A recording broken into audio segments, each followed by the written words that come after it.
обърнеш и къде да я сложиш. Всички тия работи ги е знал много добре Фюрера, който е бил, според мен, много голям, да не кажа велик окултист, нали, и езотерик, и ги е прилагат. И, обаче, прилагат ги чрез ритуал и шаман. Значи жреца, шаман или посветение, той знае как да ги приложи, за да не сбърка. Чакай, аз говоря като приятел. Един приятел идва при мен и вика, знаеш ли, този пентаграм съм си го нарисувал голям, и понеже учителя казва, ако обърнете пентаграма, дори неговия, независимо какъв, петоличка в надолу, вика, позитивното става негативно. И аз вика, вземах, както имам този пентаграм, от вътрешната страна на входната врата, в апартамента съм си го сложил в коридор. И вземах го обърнах. Майка ни се преби боледуват без седмици. На мене един месец нищо не ми вървя. И аз викам, викам, що не си повярвал на учителя? И аз ти казвам, като бъдеш той лъч. И той вика, като го изправих, след това, още един месец, докато дойде всичко и се хармонизира, вика както беше. Брахме много ядове този месец. И разбрах, че не е случайно. Викам, виж, не е случайно, ако ти не знаеш какво представлява. Вижте какво е съзнанието. Съзнанието е нещо изключително. Ако това, което правиш, не го съзнаваш, не съзнаваш, че е пентаграм, че е някакъв изключително ритуален знак, че е нещо изключително и че е съзнание има вложено в него, ами чисто и просто едно украшение. Едно украшение, един пентаграм. Дали ще го обърнеш на една страна, наляво, надясно или надолу, няма никакво значение, защото ти си простото съзнание. И той се съобразява, висшето съзнание, по-висша тялък се съобразява с простото съзнание.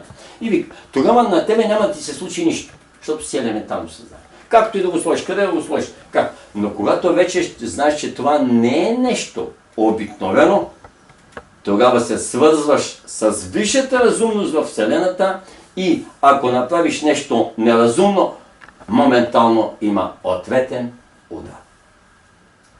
Сега горе-долу ви стана ясно технологията. Аз само технологията казвам, или формулата. Нали, като знаеш формулата, знаеш шифъра, знаеш кода, всички врати се отварят. Тоест, и заради това не влизам в много подробности. Аз гледам някои колеги от 9 кладенци вода и като почва да изпипват вътре, ама съдържание, това, онова. Няма. Важното е да знаеш едните работи, принципите и законите, всичко след това си следва.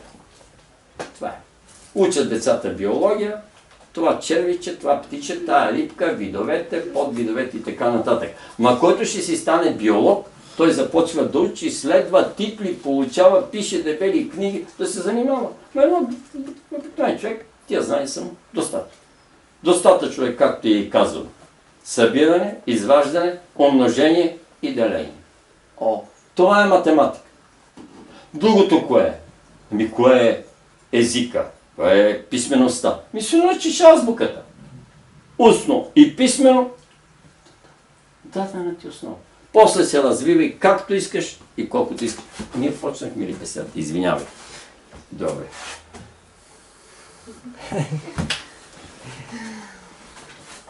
Не знам дали стана часа си.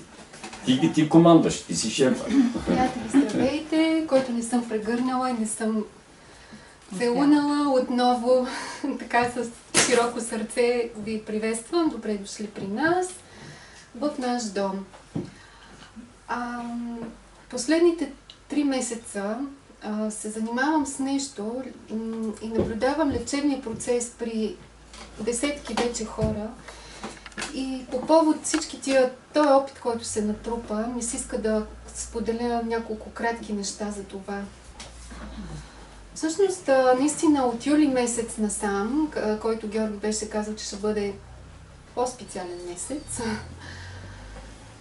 Земята навлезе в глобалното чистилище. Аз така го наричам. Глобалното чистилище, което касае всеки един от нас.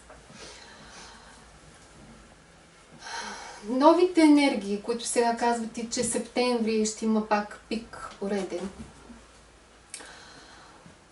са всъщност високочестотни вибрации, които навлизат в земното поле. И те карат неща, които у нас не са доизчистени, да излизат на повърхността. Какви са тези неща?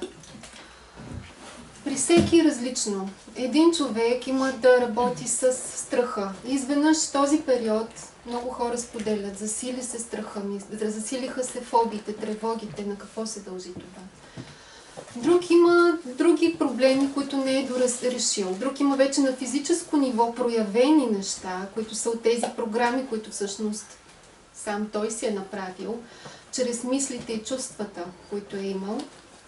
И тогава на физическо ниво започват да се проявяват и да се засилват болести и болешки. Единственото, което може да помогне на хората в това е високата вибрация. Наскоро гледах едно интервю, мисля, че беше, на едни хора, които се занимават, правят тези семинари когиталност. И всъщност те там разказаха за тяхната медитация, която се оказа, че не е нищо по-различно, с някои детайли, които са, да кажем, малко по-различни, но всъщност те работят с енергията на златната сфера за активиране на третото око. Това, което всъщност и в книжката Златната сфера на Георги Изворски, като първата по-обща медитация, и в ритуала на озарението, особено там това, което се даде, целта е на това не просто да се отвори третото око, и то неизменно се отваря на човека, който живее във високите вибрации и не позволява на гнева, на страха и на другите ниски неща да го смъкват. Тоест, това е един естествен процес, но просто той пребивава в това нещо постоянно. И всъщност ми се иска накрая, след беседата, да направим медитацията, която и снощи така я преживях. Георги ми прави един сеанс по-специален снощи, която е наистина за изчистване на нещата на енергийно ниво, на всяка една чакра, включително, нали, работа и с епифизата. Просто един много силен лечебен метод и за лечение, и за активация. Имаше приятели, които започнаха лечение преди 2-3 месеца и понеже правиха този ритуал на озарението през този период, когато паралелно, нали, с билки, с неща природолечения, които се включват за подсилване на имунната система, но правиха и този ритуал. И се оказва, че това нещо, съм убедена, им е помогнало да се справят много бързо с болестта. Именно защото паразитите, общо казано, което включва всички групи, бактерии, вируси, големи паразити, те живеят в ниските честоти. В ниските честоти живеят те. Човешкото съзнание е на една средна честота. Духовните честоти са малко по-високи. Божествената честота е много висока. Ако човек прави всеки ден този ритуал на озарението или някаква друга подобна силна духовна практика, неговата честота не само е в човешкото, което вибрира средното ниво, но се издига към духовното и към божественото. Тогава тези ниски вибрации, в които пребивават тези същества, които са причинителите на всички възможни болести, за които може да се сетите, те нямат шанс. Те просто напускат. И това е цялата истина. Всички други лечения, които се прилагат, като много важно е по време на лечението този човек, защото има и други приятели, които правиха също този ритуал на озарението, но те допускаха ежедневно гнева и други ниски вибрации да присъстват в техния живот. И така ефекта се намалява, защото наистина тези същества, които са, те са катализатори на неща, които са в нашата душа. Те не идват случайно, те идват да ни научат на нещо. Да изчистим някоя програма, защото ако ние не изчистим тази програма в финните тела, а работим само на физическо ниво за тази болест, нали, както прави медицината, да кажем, ние не само, че не можем да се справим с нея, ами нещата се и задълбочават. Тоест, влиза във все по-важни органи, все повече органи се засягат и така. Тоест, наистина е много важно на всички нива и човека, който се лекува. Говоря за това, защото това съм убедена, че ще става все по-актуално. Георги казва, че тези паразити, общо казано, следващите 40 години много ще се засилят, много ще се активират. Почти във всеки човек, който изследвам, откривам паразит. И то голям паразит. Черния дроб, червата и така. Значи, те наистина се активират и това е защото в новите вибрации, които идват към Земята след 40-50 години, те просто нямат шанс. И това е техния последен, как да го кажа, последна възможност за проявление и за изчистване на хората. Защото чрез тези състояния някои, които успеят, стигнат до осъзнаването чрез молитвата. И най-важното нещо за лечението – възстановяването на връзката с Бог. Това нещо става наистина чрез молитвата, чрез медитацията. Това няма ли го? Ако ние работим само на физическо ниво, с медикаменти и каквито други неща се сетим или билки, може малко да си помогнем, но наистина човек, който има проблем ежедневно в молитва, за да му се покаже къде е сгрешил, да му се покаже как да разреши проблема и да постига тази висока вибрация, която да гони нещата. Така че след беседата ще направим медитацията. Мисля, че ще бъде полезна за всички. И се надявам и да я запишем този път, за да могат наистина повече хора да имат досег. Благодаря. Така, да, смятам, че ми даваш думата. Приятели, много обичам приятели, им става приятно. Ако ви кажа, скъпи приятели, любими приятели, мили приятели, обични приятели, аз ви оценявам. По-добре приятели, приятелството е свободно. Ако ви кажа брати и сестри, аз ви слагам в кълно. Задължавам ви да ми бъдете брати и сестри и аз да ви бъда такъв. Аз не искам да задължа никого, защото духа трябва все пак да ми остави свобода, да растеме. Значи, когато кажа скъпи, ми ефтини приятели. Като има любими, ми нелюбими приятели. Има мили, може и да не сте ми мили. Това вече те поставя в кълъпа и те прави оценка. Има един, който може да оценява. Аз мога да си позволя да преценя, ама за себе си. Който не съм го поздравил, го поздравявам отново, както каза Силванка. И не мисля, който го погледна е достатъчно. Все едно, че съм го прегърнал 100 пъти и съм го целунал 1000. Защото съм го погледнал. А не мислете, че небето ми каза, отляво надясно гледаш цялата аудитория, всеки един, след това отдясно наляво втори път се връщаш и пак така. Дали забелязват или не, няма никакво значение, но това е което аз. Това е защото трябва да се пусне през мен лъч до всеки един и от вас да взема по един лъч. Няма сега да влизам в подробности какво е лъч, което е чудесно нещо, и какво е лък, което е за изстрелване. Пак е чудесно нещо на изстрелване стрели, зависимост каква стрела пускаш. Дори и стрелите на Амур, която поразяват сърцата, любовни са били стрелите. И те не са много добри. Така. Стрела е. Но лъча е мек, фин, ласка, нежност, обич, любов. Чудесно нещо. И така. И към 10:05 беше. Аз случайно си погледнах часовника. Значи да го споря. Както си се размотавам отвън и си мислим и си говорим нещо, изведнъж ми се спуска днешната тема. Интересно. Каква е? А след това така да се каже, я изчистих, канализирах и разбрах, че тя е човешката отговорност, ангелската или духовната отговорност на ангелите и божествена отговорност. Ти отговорности може и човек да ги има и да ги изпълнява, но обикновено ние стигаме, както Силвинка каза, до човешко. Ако имаме по-висока вибрация и по-развито съзнание на духовни хора до ангелското и вече най-много до божеството.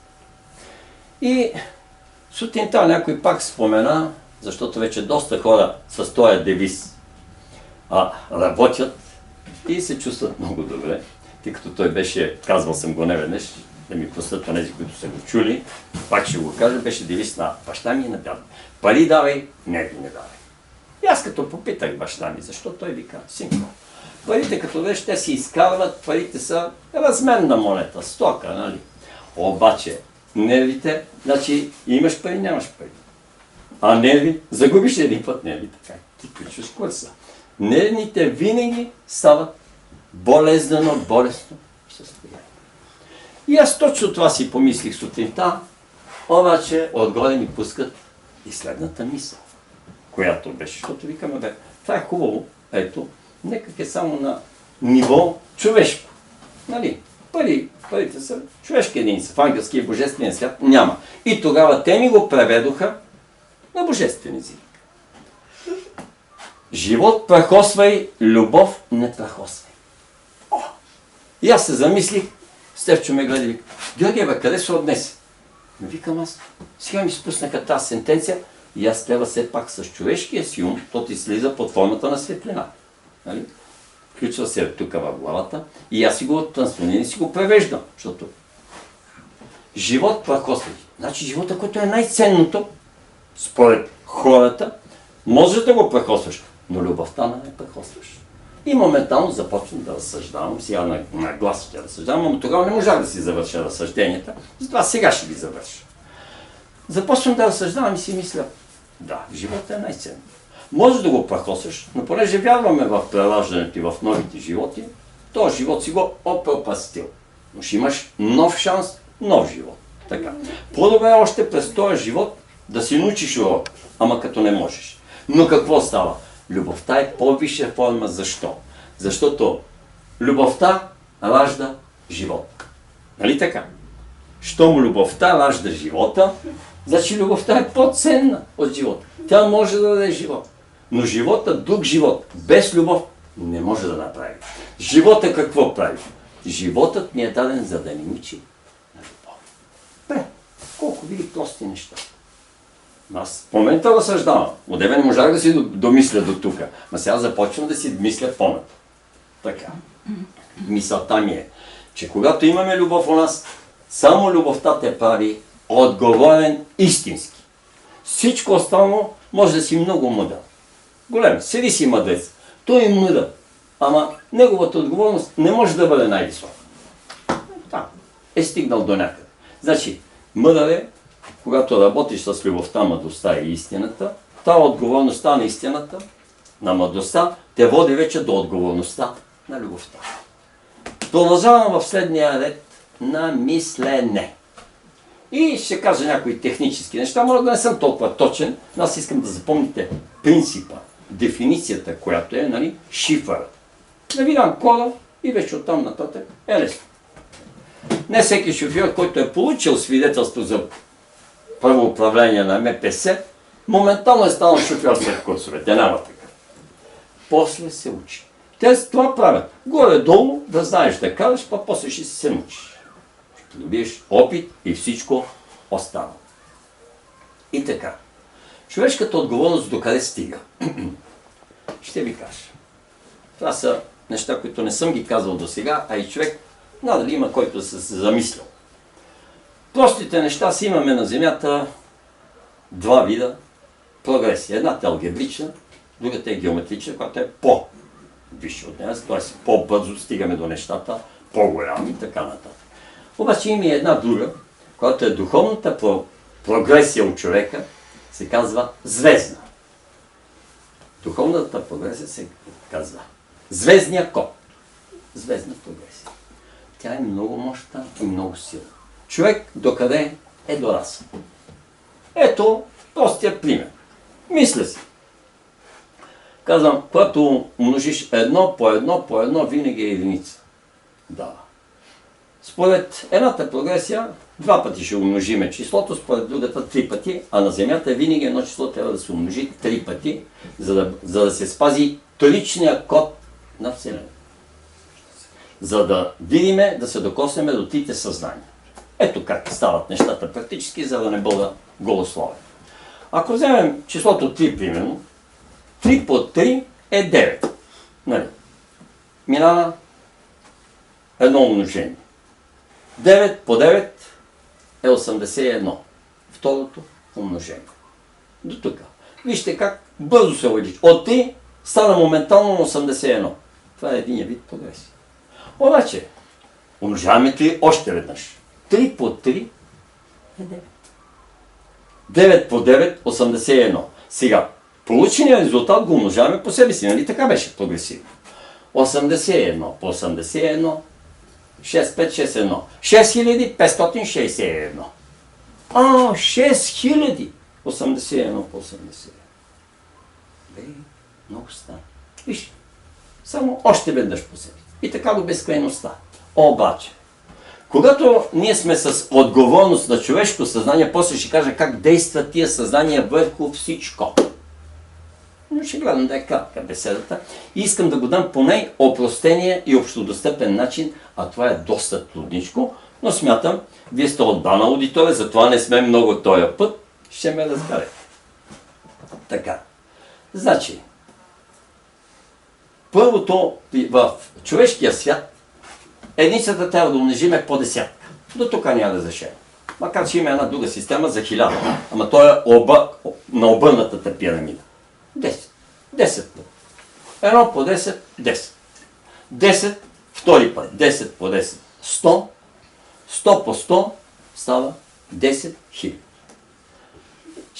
Ще ви кажа и как действа след това нещата. Нали? Значи на човешкия свят ние може моментално, това вече е тъй наречената духовна прогресия. Виждате ли? От единицата моментално става 10 000.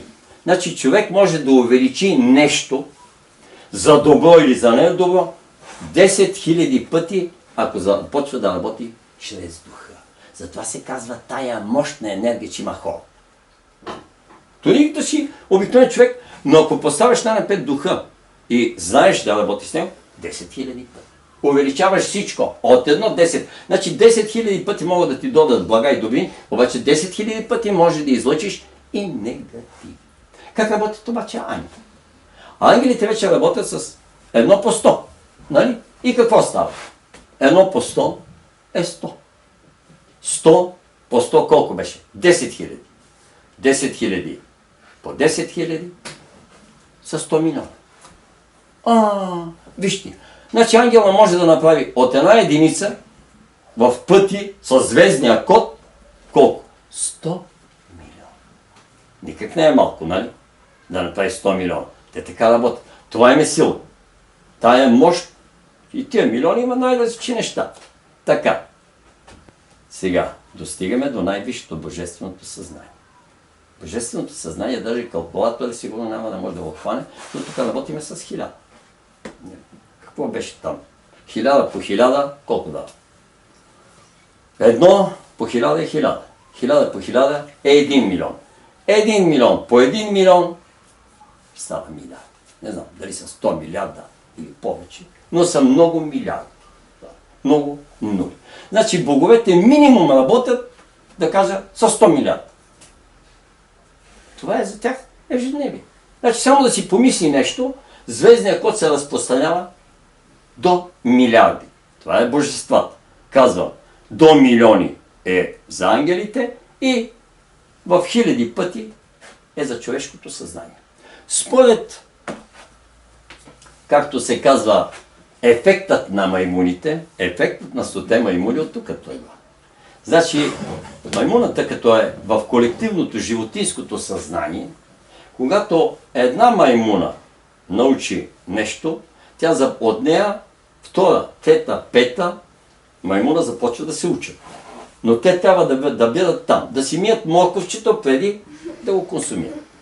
Когато 100 маймуни, вижте, 100 маймуни се научат на това, затова се казва ефекта на 100 маймуни, моментално всички маймуни в целия свят, от егрегора, който е направен разумната сфера, която покрива земното кълбо, се казва ноосфера, те приемат, че никога не е виждала как че другата маймуна мие. Тя е на другия край на света, на някой остров, обаче тя също започва да си мие моркова и една като го измие, всичките започват.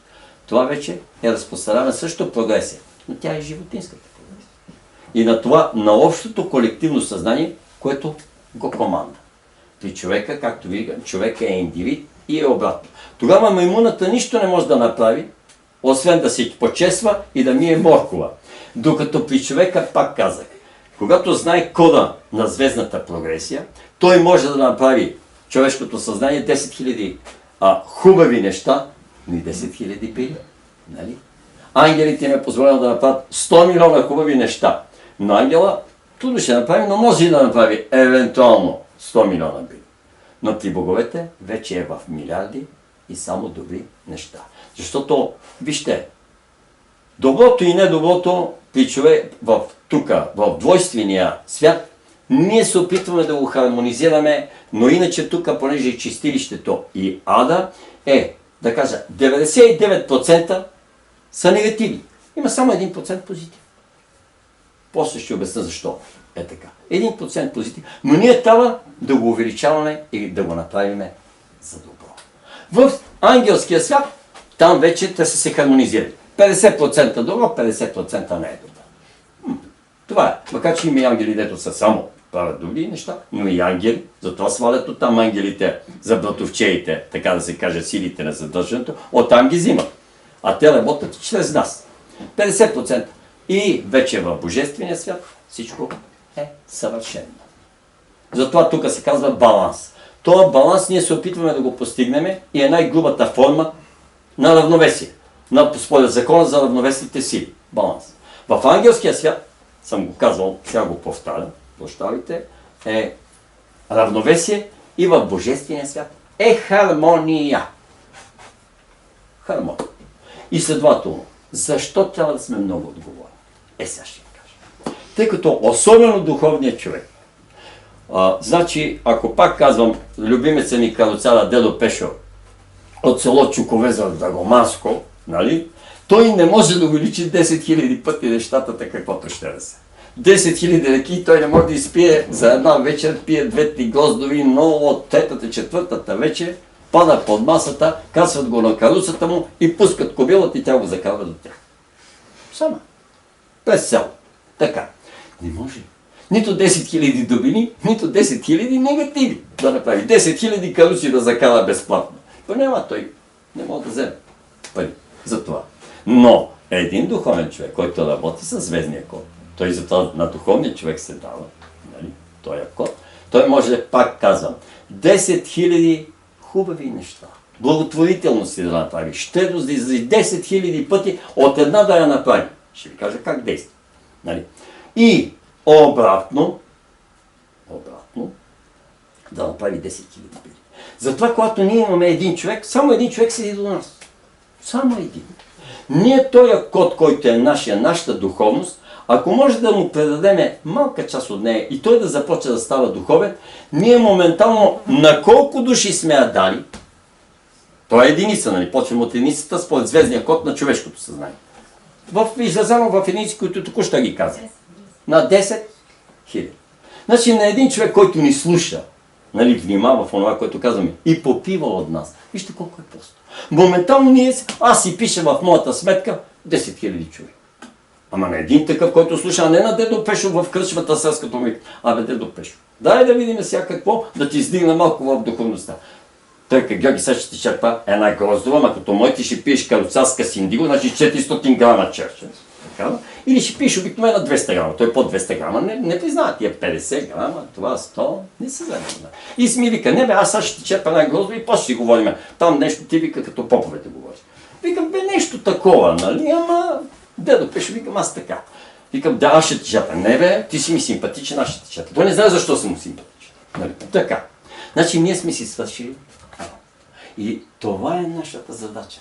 Значи на служителите, на апостолите на светлината, на ние, когато на аватарите, да сме слезли, ами по този начин, ама да ги обучаваме деликатно, нежно, не да напъваме. Те дори трябва да изявят желание, за което ще ви кажа един прекрасен пример от вчера на обяд.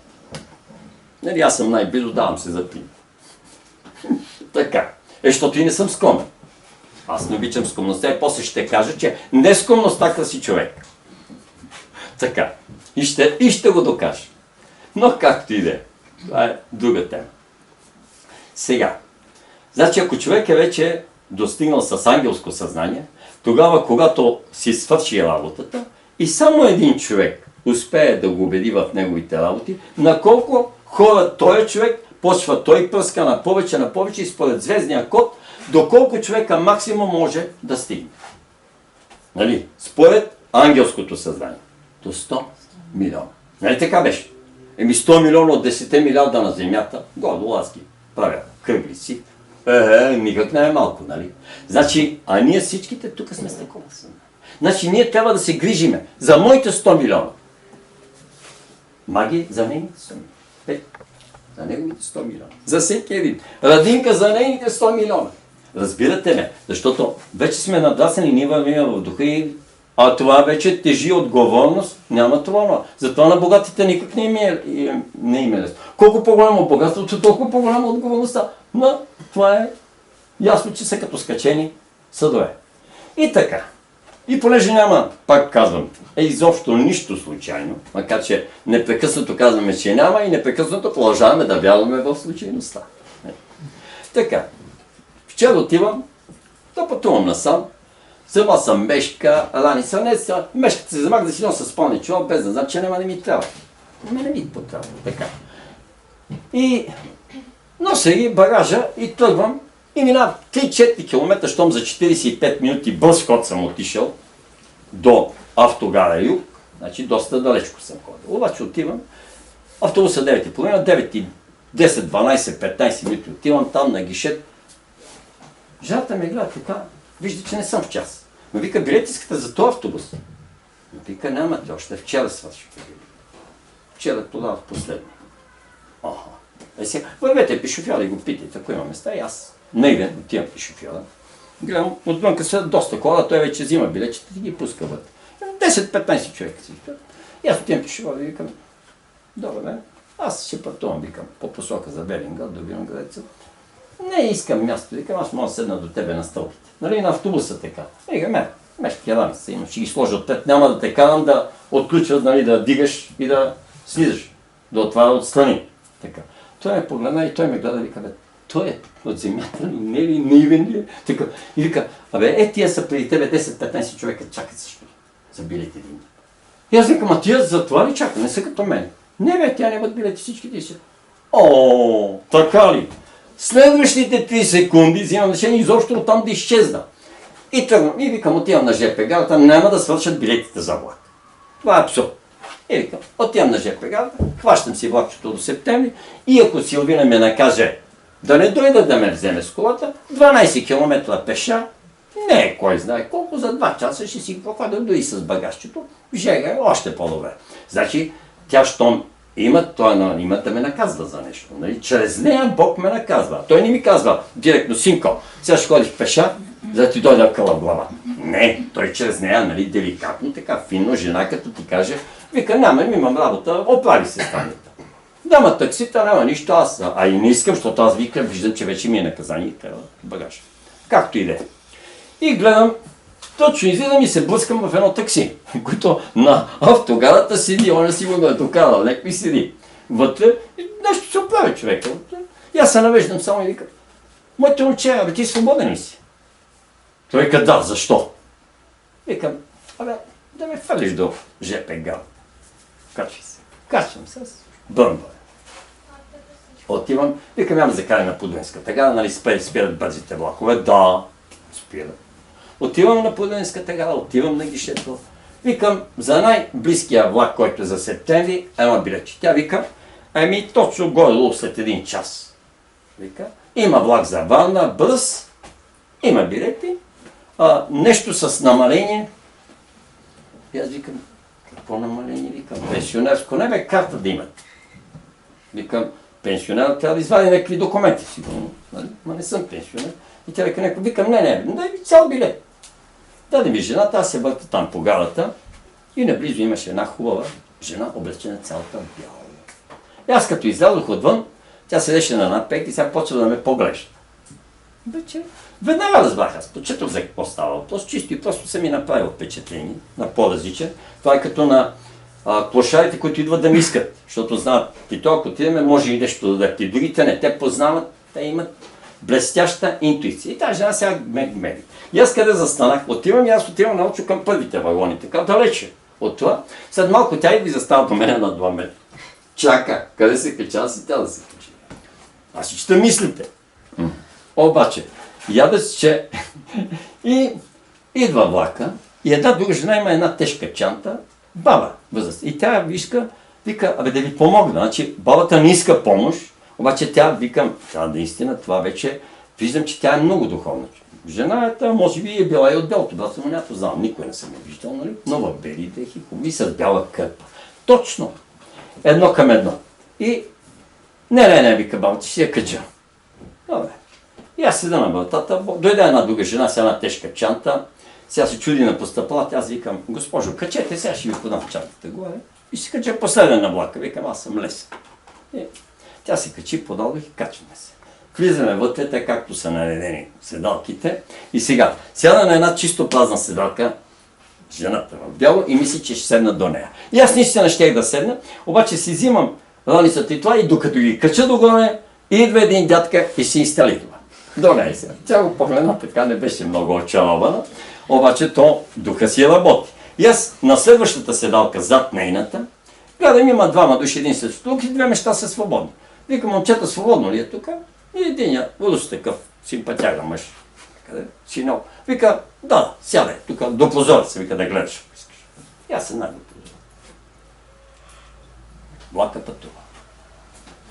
Мина и някъде към, той спира на първите 4-5 спирки, иска, кази, че сега едно, че е пътници. И по едно време този човек, дето беше до мене, се знае и ние оставаме двама с този русия човек. Влака продължава да пътува и той по едно време се навежда тихо към мене. Иначе си има хора, нали, по другите седалки, ние само на тия двете седалки, една срещу друга, нали, в тия откритите вагони, новите, всичко, нали, така няма купе. И така.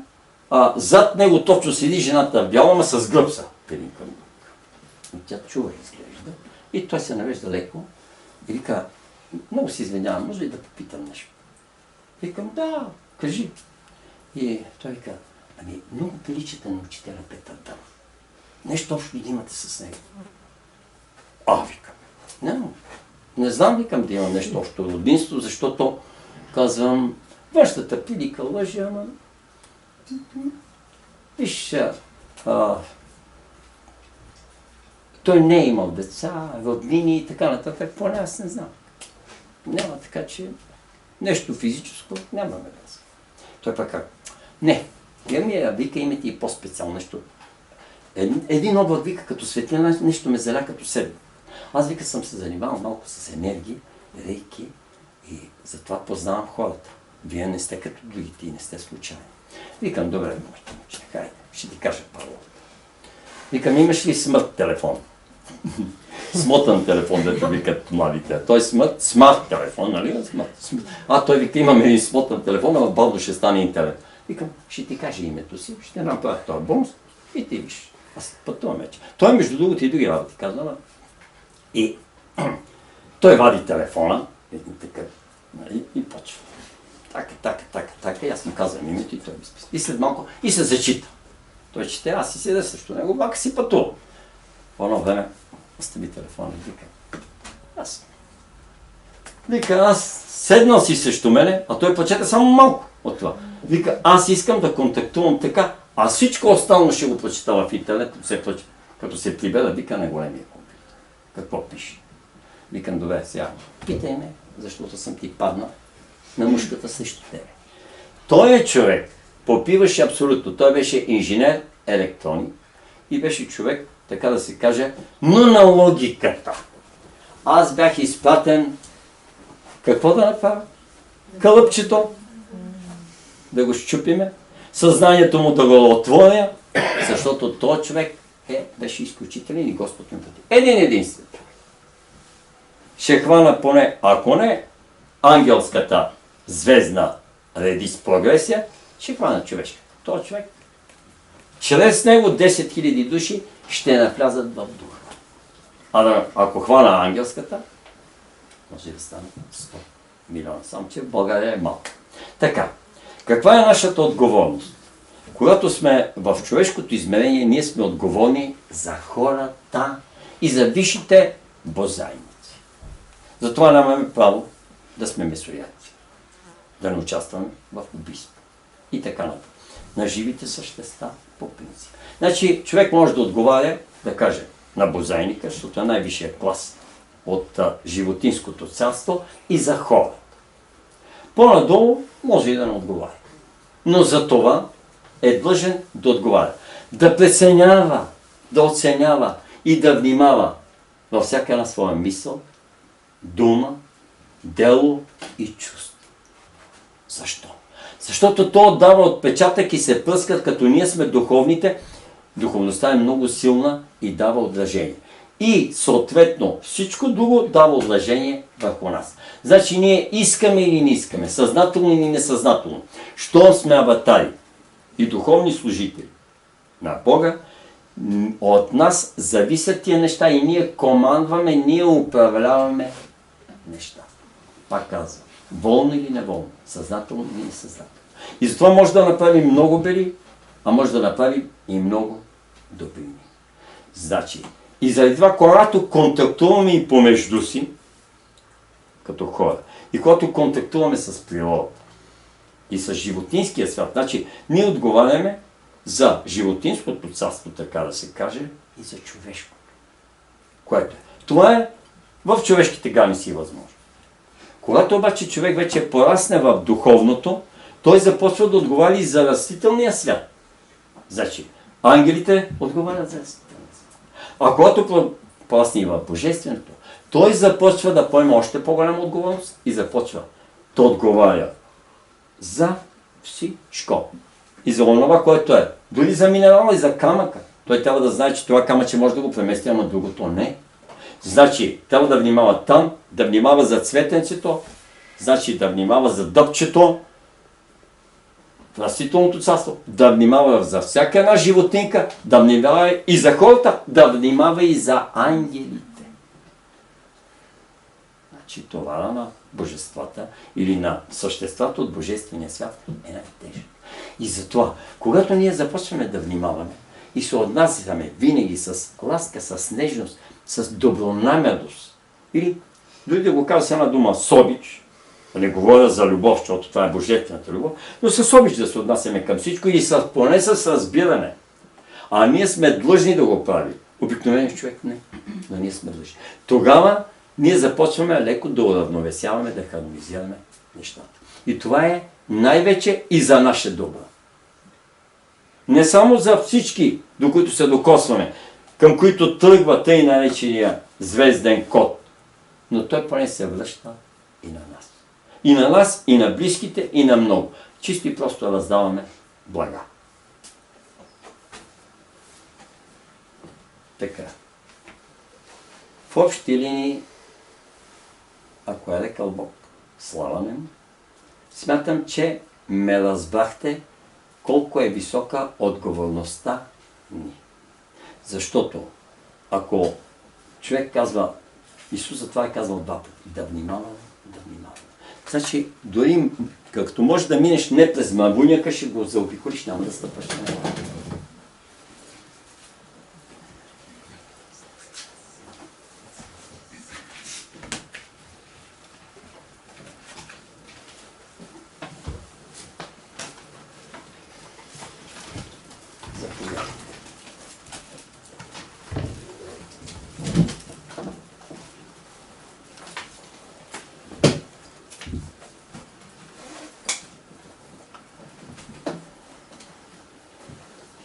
Понеже Исус е говорил винаги истината, аз може да не съм чак толкова точен. Па ми е разрешено. Обаче, истина ви казвам и да внимаваме, рече Исус на юдеите, които бяха дошли при него. Опа. Защо? Защото това съзнание не е било дорасло до личния код. Сега работиме с личния код на Вселената. Тогава трябва да работим с двоичния. Дори на неговите апостоли, от които само 4 са били книжовни, знали са да четат и да пишат и сметки да правят, само 4. Останалите са били неграмотни селски плужници или вари. После той изведнъж, когато им е дал Светия Дух, стават много грамотни, много езици и всички останали способности и дарби, които небето им е спусна. Ама ние сега ги слагаме апостолите. Знаете, едно дете сега да извикам отвънка, има десетки, да не кажа стотици пъти по-високо качество, отколкото тогава на най-големия апостол. Не се шегувам и Господ не ми се сърди, че казвам така. Това е съзнанието изменено за 2000 години. Така. И затова сега на нас не е дадено да работим и ни пускат от ангелския вече в Божествения свят. Защо? Господ тогава им е казал, Исус Христос, така. Обичайте ближния си. Нали? Най-напред обичате Бог. Това е друго. Но обичате ближния си и да обичаме враговете си. Защото обичай ближния си е човешка черта. Да обичаме враговете си е ангелска. Но не им е казал третото, което аз го казвам, и не знам, иначе не съм го чул, което е божественото, да обичаме предателите си. Що не им го е казал? Защото те не са могли да стигнат до божественото съзнание. Значи, до ангелското съзнание им стига. Това им е казал. Така. Но вече това, което го казвам, предателството е най-големото приятелство и само приятелството може да се превърне в предателство, защото само близък човек може да те предаде. Казвал съм го, имам цяла беседа за това. Тая притча е изписана в книжката Златната сфера като първа. Мисля, че е там. Предателството е най-големото приятелство. Защо? Близък човек. Но предателят след като свърши това, така според старото мислене, старото земно мислене, това е най-черното дело. Предателство. Ама най-черното дело трябва да стане най-светло. Следователно, предателят трябва да те гони из цялата вселена, ако тук не може да се видите, да ти иска прошки и да ти дава блага, ще ти иска прошки и ще ти дава блага, докато не си изчистите абсолютно отношенията, ако ще да сте на другия край на тая вселена, па и на другата. Па и на божествена. Няма начин. Но там няма да ги пуснат. Щом имаш неизчистени отношения, те в ангелската няма да те пуснат, това в божествената. Искам да кажа друго, за което Силвина само започва да споменава. А това беше следното. Без чистота, вътрешна и външна, виза за другото измерение няма да дадат на никого. Каква е чистотата? Моментално се целиме в личния код. Значи чистотата може да бъде божествена, ангелска и човешка. Така. Божествената чистота е нравствена най-висша чистота. 100% нравственост и морал. По-малко там не ти дават да стъпиш на пракчето, ами излиташ. Така, като кот от кебабчиница, как го изфърлят, защото се е качил да нахапе кебабче. Така.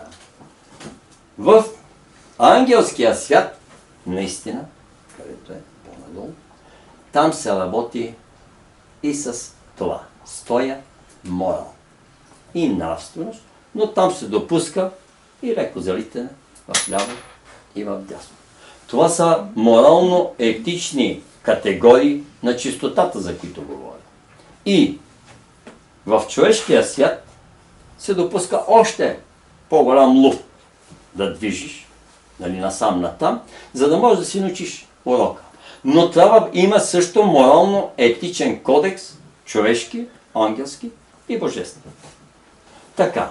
Значи, казвал съм го и то е просто, виж, обяснявал съм го още от преди 4-5 години казвам. Човек трябва да има чисти мисли, чисти чувства, чисти думи, чисти дела. Това. А след следващите неща, които следват, вече за земно ниво, какво трябва? Чист въздух. Чиста вода и чиста вода. Ето, това е основно. Значи, това е формула. Няма друга формула. Когато се водиме по нея, ние тогава растеме в духа и няма да може да сбъркаме, както казах, 1000 пъти онова, което беше и да разпространяваме невежество 1000 пъти, а е хубаво само добри неща да разпространяваме, за да може тая планета да стане рай. Това е новото небе и новата земя. И нашето съзнание го прави. И аз си мислих, че не го прави нашето съзнание. И когато ме сложиха на тая длъжност и на тая служба и на този чин, аз мрънках много дълго време. Пища, дърпам се, нали? Бе, не искам. Така. И ми казах, ма кой Бог? Толкова 10 милиарда на земното кълбо, как па мене му учихте? Не, аз искам да си седя по кафенетата, да си ходя на риболов, да си карам мотоциклета по пресечена местност, много ми харесваш, и да летя. Вече делтапланена тежък, викам си на парапланена, такова нова сопче на гърба, летиш. Идеално. И си гледаш удоволствие. Идеално. Ама не, да се работи за Господ. Той ми вика, Масинко, ти като откажеш, той, тети, пети като откажеш.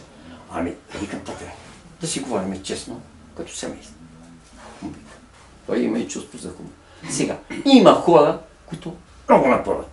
Ма викам, те искат да бъдат командири, и то духовни, искат. Викам, гледам как се правят и се юрат, и дай им на тях тази работа, бе. Защо не ме даде? Дай ме на тях. Синко, искаш да си сложат тавалеж в гащите ли, бе, моето? Ма ти знаеш ли какво да им дам на тия хора това, бе? Да им дам способности и дарби. И те ще направят така, бе. Защо? Защото имат его. Но това е духовното его. Няма нещо по-голямо от духовното его. Това е недоброто нещо, не го кажа. Най-лошото нещо на земното кълбо. Не, его е добре да имаш. Но духовно его да имаш. Аз съм против скромността. Коя скромност?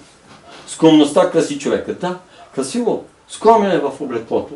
Както казах за великия Кан Атила Витохол, който ми е любимец.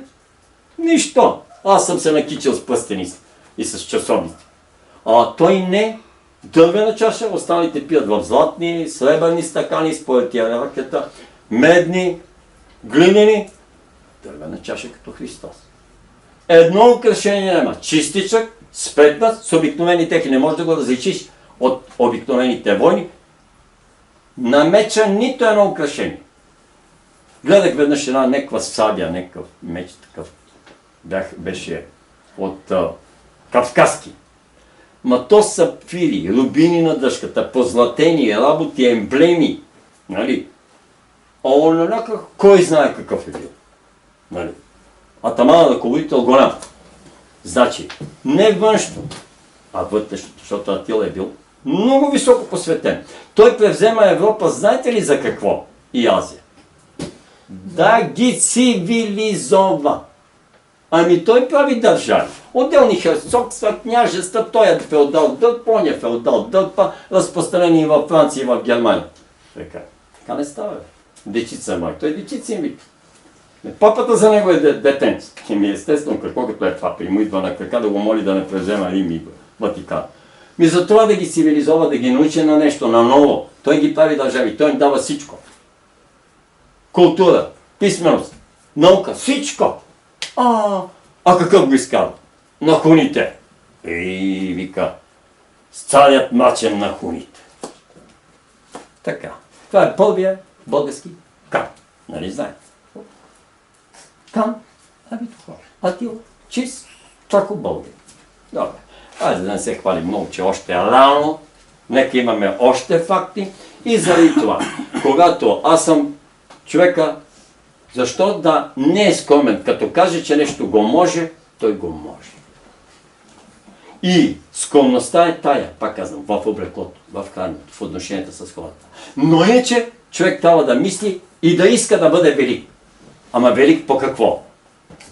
Велик по смирение. Велик по всеопрощение.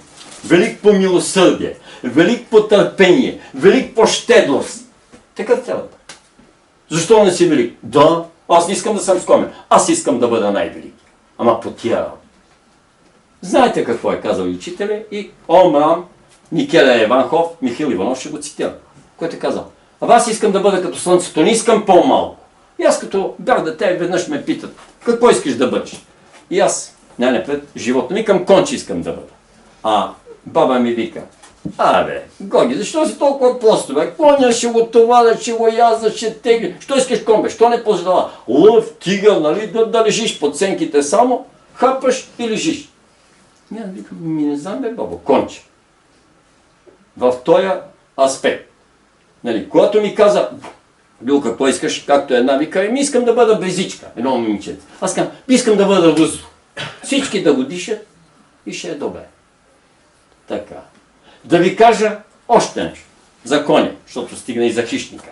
Много години И до сега даже никого не укорявам за това и не огорчавам, но нашите управници сложиха пак лъвове на какво? На герба на България. Нали така? Гърбове с колони, с звезди. Нека. Няма значение.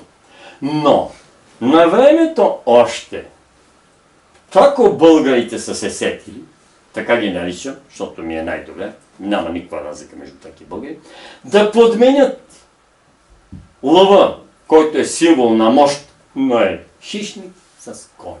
Коня е силно, благородно животно, което е всецяло отдадено за помощ на човека и когато Господ дава награди, бонуси някакви за това, че слиза арийската раса на земята, знаете, съм го казвал, той им дава като пшеницата, лимеца за храна. Следващото, което им дава за храна, защото неговите синове друго нищо не може да ядат, им дава меда. Пчелата е от извънземен произход. Пшеницата е от извънземен произход. Тая пшеница специално. Лимец. И лозата, гроздето, защото те не... После хората се го направили да пият вино и после той е получило вътре тая дрожда, значи да преминава през тая киселата трансформация и да опива. Преди това не е опивало. Преди 4-5 хиляди години виното не е опивало. То е било гроздов сок. И им е дал коня. Коня като много по-интелигентно животно от вола. Вола какво е? Вола е скопен бик. Това е. А когато го скопиш, ти му взимаш 1 милион работи. Естествени. На това животно. То става вече нещо, как да кажа, като мелис, който нещо не може да възпроизвежда, нещо не е пълноценно животно, но е помагало на човека доле, защото бика е див. Той ако сети някаква крава, ще занесе и ролото, и каруцата, и всичко. Ще опропасти. Ама вола става кротък. Като му вземеш мъжествеността, всеки кротък. Така. И говорихме за скромността. Аз сметам стига. Честно да ви кажа. Това до тук ви е предостатъчно за размисъл и за ред други работи, защото, както съм го казвал неведнъж, длъжен съм да покажа пътя до чертая и дето викат източните.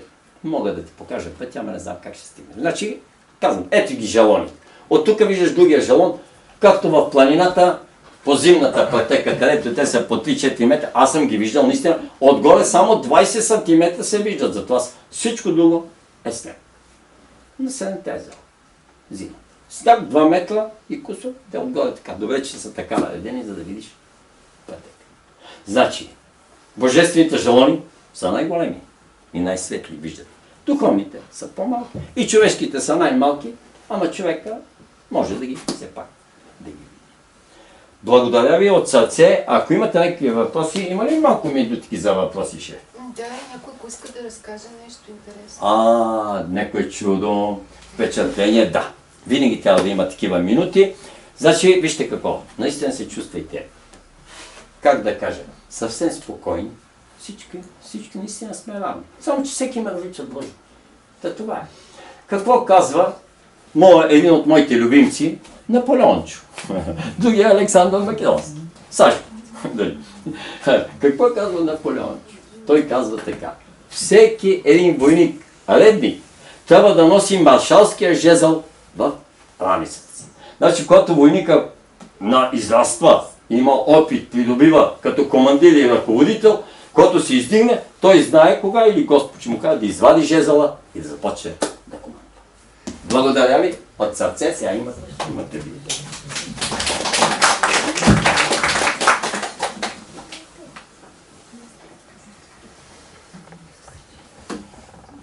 Чакай си поема дъх една минута. Сърцето ми се разби отгоре от Аска? Усещам, че нещо иска. Пълно е с светлинни сфери тук. Ангели, разбира се, това са разумните, ама толкова много има. Дошли са да слушат. А те някъде отиват да помагат. Значи, около такъв човек, като има, значи, той или има нужда от нещо, значи, или те се събират около него винаги с добри намерения. Говоря, защото има и астрални същества, но те са проекции. Те просто идват за да те плашат.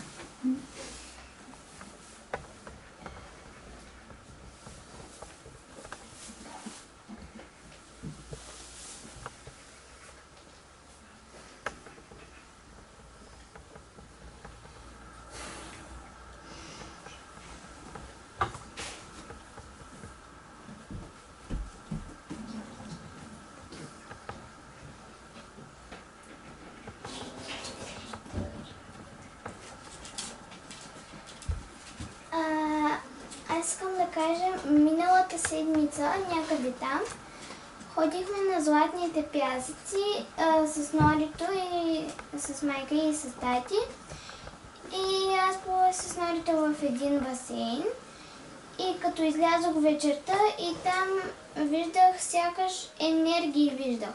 Сякаш около тати само сини очертания имаше.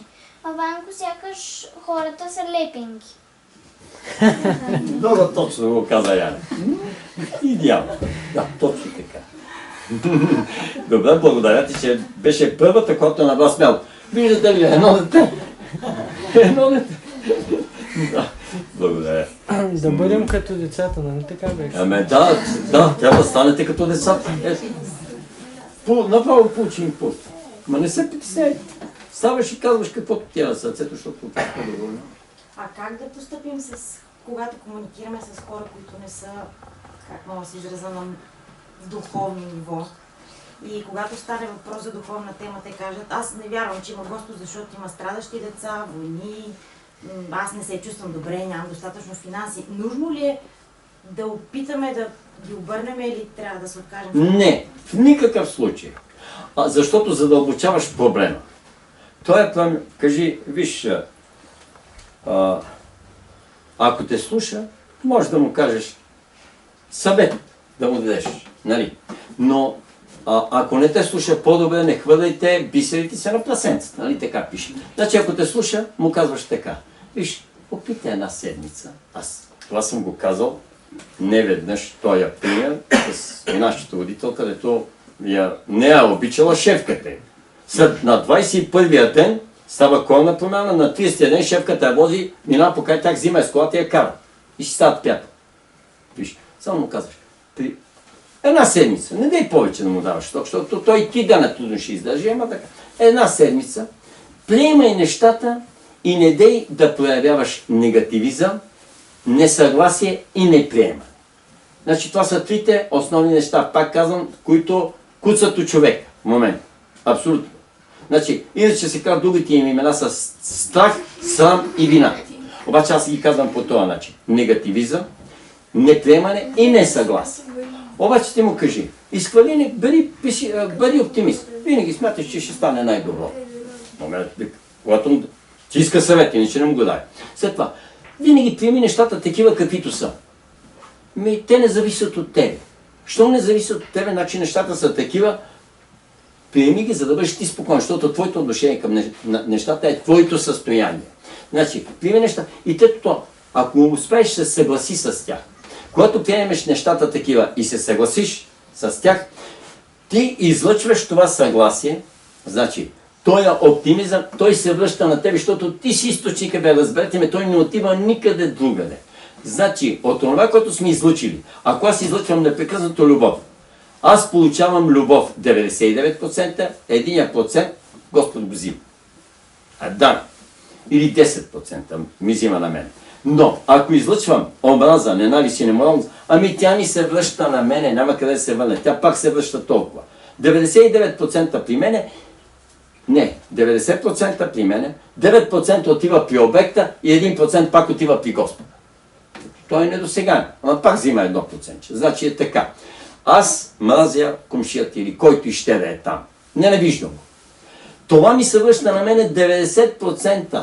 Значи, аз мога да го мразя 10%, то ще ми се върне 9 пъти повече. Тия 90 се умножават по 10, както ви казах преди малко на земно ниво. Колко се става от 90? 900% ми се връщат на мен. Затова аз го ненавиждам и тази ненавист обаче тия 9% отиват при него. И на него му става некомфортно на този човек. Ако е истински духовен човек, той ще се очисти. Ама ако не е истински духовен човек, няма да може и това дълго време го тормози и едно въпреки всичко отминава, защото при него е малко. Сега, аз това съм се убедил. Има хора, примерите са много. Хора, които излъчват тая злоба и ненавист, без да знаят, че на мене ми става некомфортно. Но гледам да не направя ответен удар, защото знам, че ще ми се върне. А той човек, когато му се върне, изведнъж, вика, аз какво лошо направих? Ръка ми се щупи, крак, глава, болен съм, грип ме хвана. Точно поради това. Няма начин да не ти се върне. Това е закон и принцип на Вселената. Това е абсолютният. Затова се казва закона на бумеранга, закона на махалото, винаги ще спре тука и ще сочи земята. Ти си отдолу. Няма кой да е друг под него. Значи, закона за равновесните сили няма начин да не го изправи. Следователно, каквото закона за причината и следствието, и с една дума, вече ние сме го така публично е станало добил, закона за крана. Го казва. Ама това е същността. Като хвърли бумеранга нагоре, вие сигурно знаете, че туземеца аборигена, че абориген се сеща да се отмести 50 см на стали една крачка. Нали знаете защо? Защото ако му удари птицата, бумеранга, той стига догоре и се връща точно на същото място и ще му щупи главата на туземеца, той пада до него. Това е цялата философия. Като хвърляш бумеранга, нали? Бумеранга го хвърляш, ма той туземеца, това е лов, това е храна, това му е задължение на него. Няма в крайна сметка. Господ значи му е дал да го хвърля този бумеранг. Ама ние защо да хвърляме бумеранги? Хвърляйте цветя. Защо да стреляш? Защото ако стреляш, куршума няма начин да не се върне. Ще ви кажа този случай от един разказ. Нападат кърджалите едно село и го превземат. И предводителя дига пушката и иска да стреля в кубето кръста, където е, за да го свали. От предводителя вече те превзели селото и спали каквото, вземали богатството и така нататък. Разбойници. Нали? И, обаче преди това, един поп ги анатемосва, тя разбира се го убива. И сега, он е дига пушката, стреля. Куршума отива, удря кръста, връща се и го оцелва точно в челото и го убива. Предводителя. Щом нямат предводител, разбойниците се разпиляват. Докато друг не ги събере. Особено тия страни, които имат атамани, атамана е много важен. Без атамана, без предводителя, те не вършат нищо. Докато българния всеки е шеф, веднага може да замести и другия, всеки иска да е командир, нали? И това е най-добро. Значи всеки може да върши работата.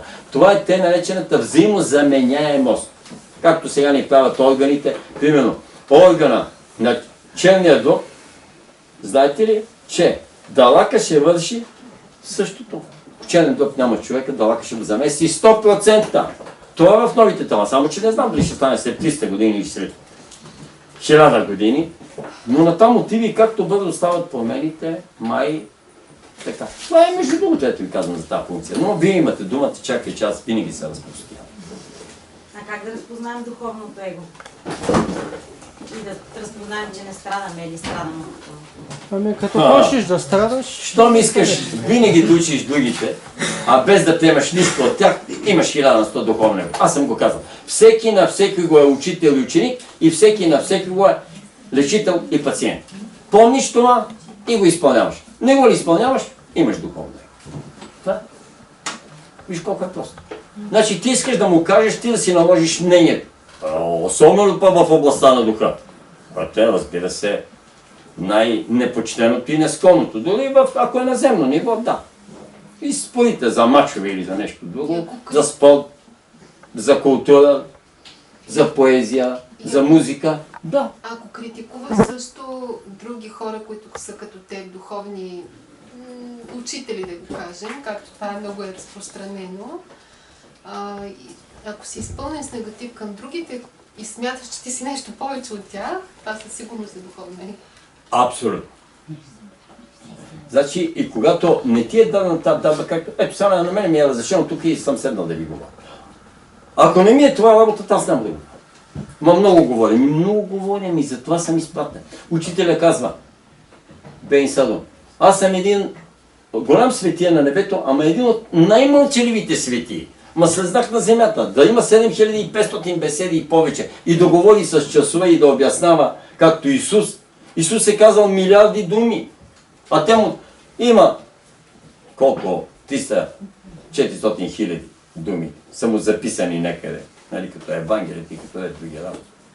И смятат, че това е казал. От милиардите, дето ги е казал за няколко години. Така, това е словото. Наистина. И ако видиш, че човек, който започва да ти говори за духовност, започва да ти говори за любов, колкото обича, Бейн Садо казва така. Когато човек ти говори, че то обича, ти го питай. Дали ти иска кожуха или душата. Ако започне да се оправдава, ще ги завлече и те. Сигурно сте го чели. Като го пише в една малка книжка, за това го цитирам, защото повечето сте го чели. Ето, вижте, това е вече духовно. Как да се пази? И ние. Ние просто, чисто и просто трябва да обичаме естествено човека и да внимаваме. Да не му се натрапваме, и заради това на духовните учители, на духовните наставници им е забранено да спорят и да говорят за себе си. Значи за себе си може от време на време да споменят, както учителя за себе си има цяла книга.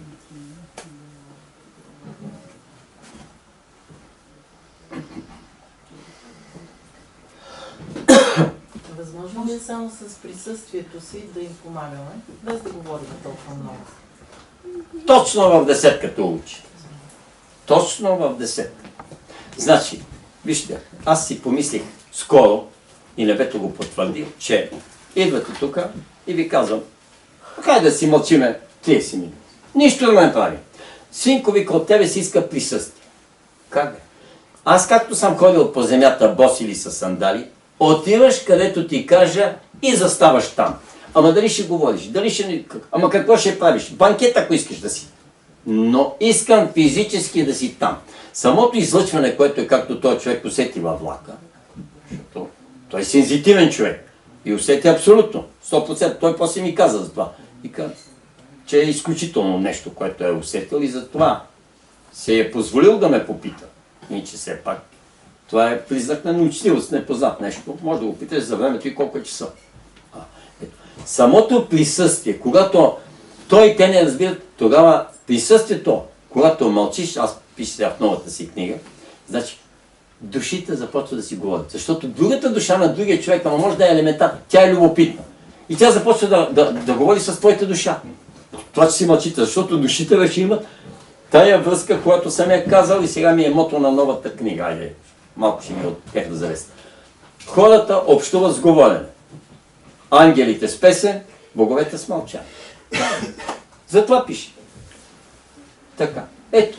Значи, по-добре само с присъствие. Особено ако човек е така нервен, ти го виждаш, че той е невротик, че той не е духовен, че изобщо нещо е особено, че има си така свое веро, че е атеист, че е фанатик, какъв ти да го погледнеш, не говори. Това е най-добрата духовна политика, не религиозна, духовна.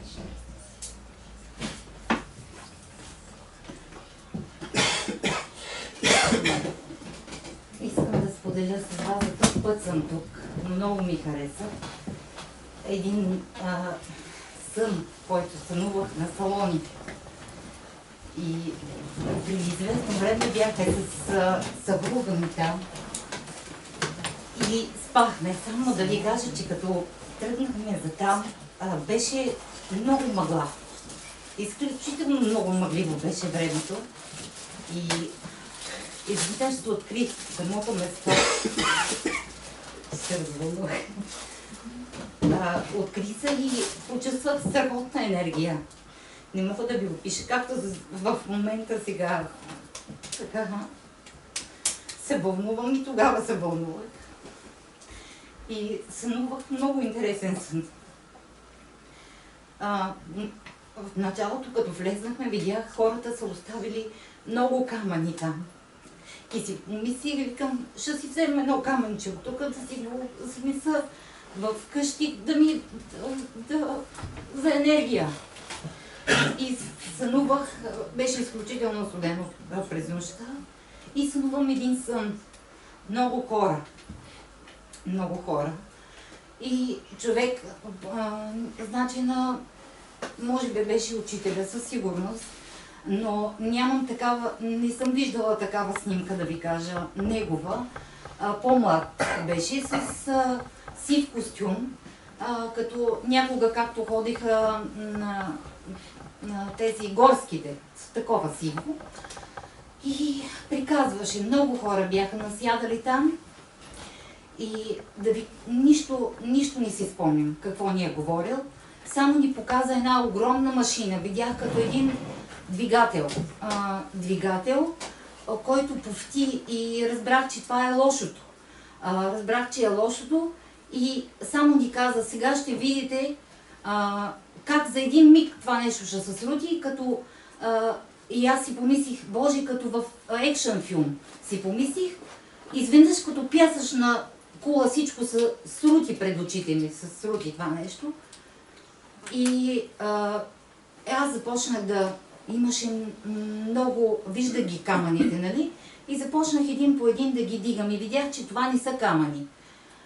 Това са чаши. Чаши, които като в поставки, всяка една чаша в поставка, в някоя беше пито, в някоя не, някоя беше с тъмен цвят, някоя.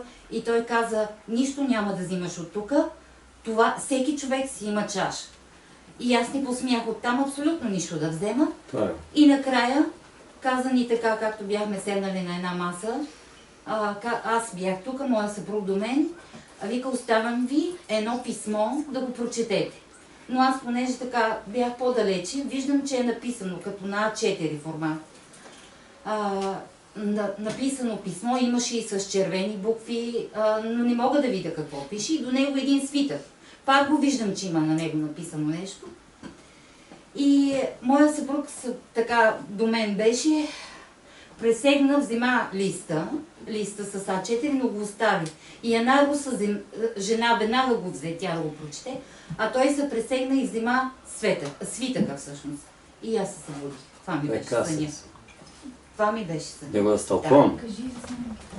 И в последствие да ви кажа, като се прибрахме, аз, ако искате Георги да ги погледне после, не бях забелязала, като се прибрахме вкъщи, като качих снимките на компютъра. Видяхме и моята приятелка, даже аз две видях, тя видях третата. Значи на трите имам нещо тук на челото. Не знам, светещо. Не знам какво е. В едното ясно първата се вижда буквата 3. В първата снимка. На втората се вижда, аз мога после да ви покажа. На втората се вижда, може би нещо като име изписано, не знам.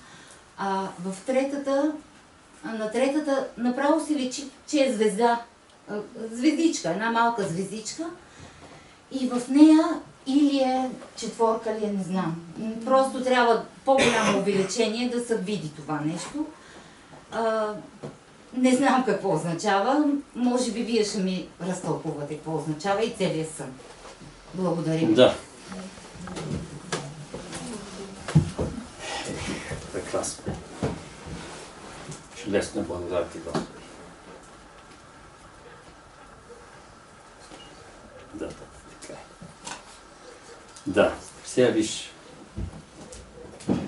както казвам, това е мисия да се качите до там и да бъдете посветени.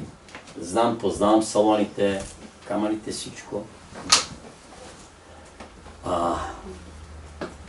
Когато сте се качили до там, това наистина е учителя, а неговото обкръжение, неговата аудитория, това са всички души на земното кълбо, които работят за прехода, квантовия преход, за новото небе и новата земя. Учителя ви е дал един прекрасен пример с тая машина, че на земята машината, това е грубото, това е материалното, това е физическото съзнание.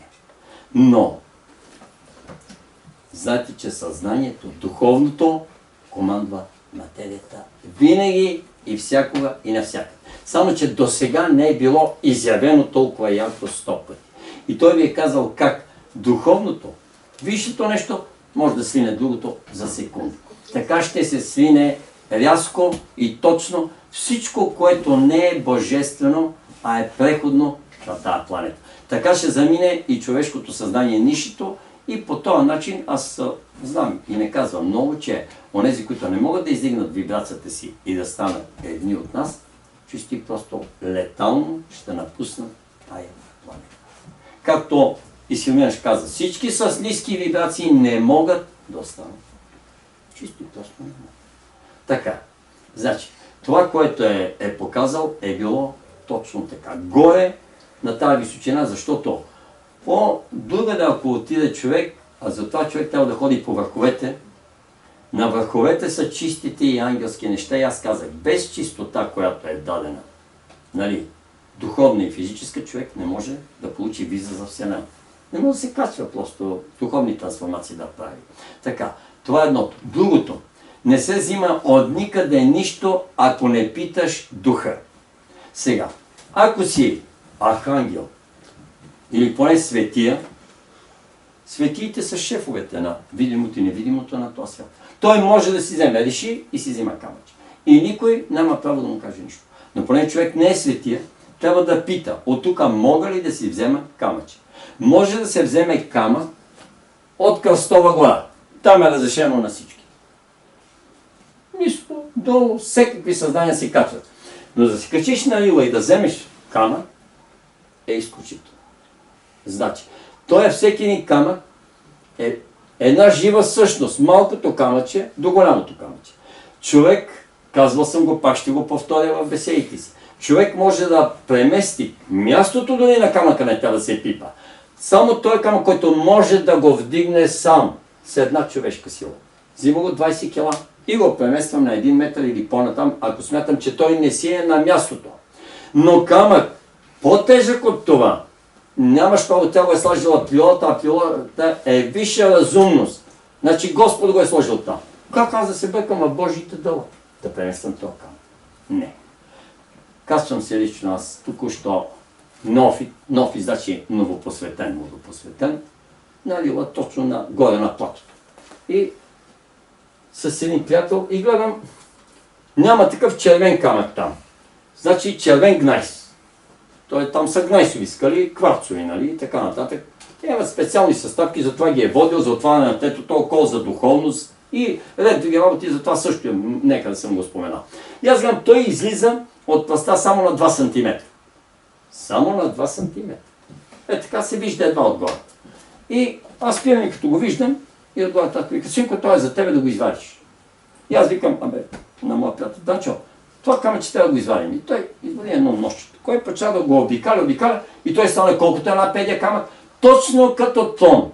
Като стол с облегалка. Тон. Червен. Специален цвят. И доста тежичек е такъв, нали? И вика, вземи го. И аз го вземи, той това е за дъщеря ти. Нели Лишковска се казва дъщеря. Ето тук има последната книга, 9-тимата непознати. Не че е хвален, но изключително. И вика, това е за дъщеря. Защото тя говори преди, когато ме посвещаваха, тя легна на първа, не я посветиха, тя говори с Господа преди мене. И след това той ми говори на мен и вече от този момент имах и обратна връзка, не само аз да му говоря. Както говоря на вас така, сега в момента говоря с него. И взимам камъка, зарасям го вкъщи и го давам на дъщеря ми и викам, Господ каза така, че този камък е за тебе. Измий го с топла вода и домашен сапун, ако имаш, вика естествени, по-естествени неща, и казва, и ще го служи където ти искаш на бюрото, така някъде, но да не е до техническо средство. Обаче моята дъщеря взима и го става така, да кажа телевизор или компютър, така може би на 2 метра оттам, тя го слага. И вика, каза ми, така ще работиш. Когато имаш проблем някакъв, искаш да се разреши, слагаш си 2 ръце хоризонтално отгоре, слагаш го да легне и отгоре, защото той като кресло, ама става по-голям. Нали, иначе е само за една ръка, като лег, да легне, викам така 2 ръце отгоре и стоиш с затворени очи, докато не получиш отгоре инструкцията. И сега, дъщеря ми по принцип си взема сама решение, тя умее, тя е по-духовна от мен, така се каже, тя е изключителен диаманта на талегия, и така нататък. Това в друг случай няма да хваля, само защото ми е дъщеря. И тя още вечерта решава или на другия сутринта, не знам, ми казва на следващия, решава да изпита това. И вика, слагам така. И вика, оне синия екран, дето се явява при мене, като бях в планината, като тренажер и симулатор, нали, за да ми пускат картини през него филмите. Вика, яви ми се екрана, веднага. Обаче почнават да минават като на тия старите телевизори едни бели черти. Белите черти, вика, и има образи през тях, ама не мога добре да ги хвана. Какво, нали, вика, образи, вика, надписи, думи, картини и така нататък, но вика през тия белите черти, все едно, че телевизора, нали, повредва не във вашия телевизор, той почва да се разваля, особено тия старите модели телевизори. Така както и да е. Това отклоних се много за камъка, за да знаете, че не камъка е важен, а е важно там какво е. И наистина, всеки човек си има чаша. И чашата, да разкаже ли това са нас, Силвинке, разрешаваш ли, дето татко ми каза да измия чаша, тя се дърпах много. Да го кажа честно. Така. Сега, ако искате, да го слушате, ако не рано. Всеки има чаша и докъде е допита, искам това да ви кажа, докъде е допита. Чашата трябва да си изпразни от старото съдържание. Да си изпакне 3 пъти и Господ тогава напълва с ново. Това е духовната трансформация или второто раждане на човека. Това е истинското посвещение или инициация, или както и ще да го наречем. Така. Сега ще го разкажа. Това не знам дали съм го разказвал така пред по-голямо общество. Пред близките съм го казвал, защото бях много сърдит на Силвинка за нещо. И аз съм много див, зъл, отмъстителен, завистлив и всички останали пороци. Така ми пише. Сигурно съм такъв. Или съм бил такъв. Или ще бъда такъв, не знам. Влизам в хола, където тя живеше един хубав голям апартамент, няма, хола вечерта тъмно. И аз знам, че има един ключ до вратата, обаче знам, че и от другата страна има хола ключ. Път е тъмно. Пълна тъмнина. Отивам и тискам ключа. Яде си, няма светлина. Ще ви кажа, че когато натиснеш и светне, светлината моментално е любов. Значи има любов. И си я заслужил да я получиш. Обаче аз след, значи нещо греша, ядес, не ми се дава светлина. Но татко си трае. Мълчи. Штракам. Не. Аз продължавам да съм леко гневлив. Сега вече и това съм отложил, това беше преди много години. И тръгвам, стигам до другата страна, до другия ключ, штракам и светна. Викам, ма трябва да изминеш разстояние от единия до другия ключ. Мисъл и помняване. Виж, всичко е символ, всичко е точно, всичко е нещо. Значи, и има смисъл. Всичко е разумност. Стигам ключ и какво гледам? Кръгла една маса имаше, така, не много голяма, и до масата седи права Силвина, вътре в тъмното име и седи и мълчи. И не ми е запалила лампата, нали? Още повече ми се дига към. Виждаме, че, или чуваме, че влизам, нали, това не се вижда. И 2 чаши на маса. Чашите са празни, една до друга, и вътре има като от портокалов сок вече, така да се каже, само остатъци, нали, жълто нещо останали, които са засъхнали. И аз заставам така, и аз си мълчи, тя си мълчи, по-нове ме татко вика, Синко, вземи чашите и ги изми. А там е кухненския бокс, е само на 2 метра от масата, така, нататък, кухничката. И аз викам, тате, на Силвинка чашите няма да ги ми. И седа. Минава една минута, татко вика, Синко, изми чашите. Викам, тате, няма да измия на друг чашите и не ме интересува. Ще изпъля заедно с покривката през 12-ти етаж. Татко вика, го направи, де. Трети път ми каза, значи след трети път ще ме бие.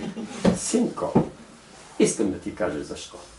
Изми чашите, защото трябва да ги напълня. А мръсни няма да ги пълня. И аз вече, нали, така, като дете, което не иска нещо да свърши, нали, ама така, с нежелание взимам ги, отивам към нивката, слагам ги на нивката и почвам да ги мия така, през пръсти, нали, не, плакне. Синко, съвършено и с 3 изплаквания. Бе, няма лаво. Аз съм дал обещание, казал съм, че ще слушкам, нали, опълвам се, ама знам докъде вържи.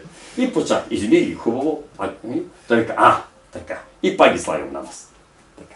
Филме си виси мълчи. Аз положа тук да ме тази нещо, викам, сега не стара като жена да вземе да измия, защото още са нова съзнание. Има ли мъжки и женска работа? Но, всичко е човешко. Да. Ама аз още тогава бях слезнал тъмън от тайна. И слагам ги на масата и сега. И по едно време чашата започва да се пълни.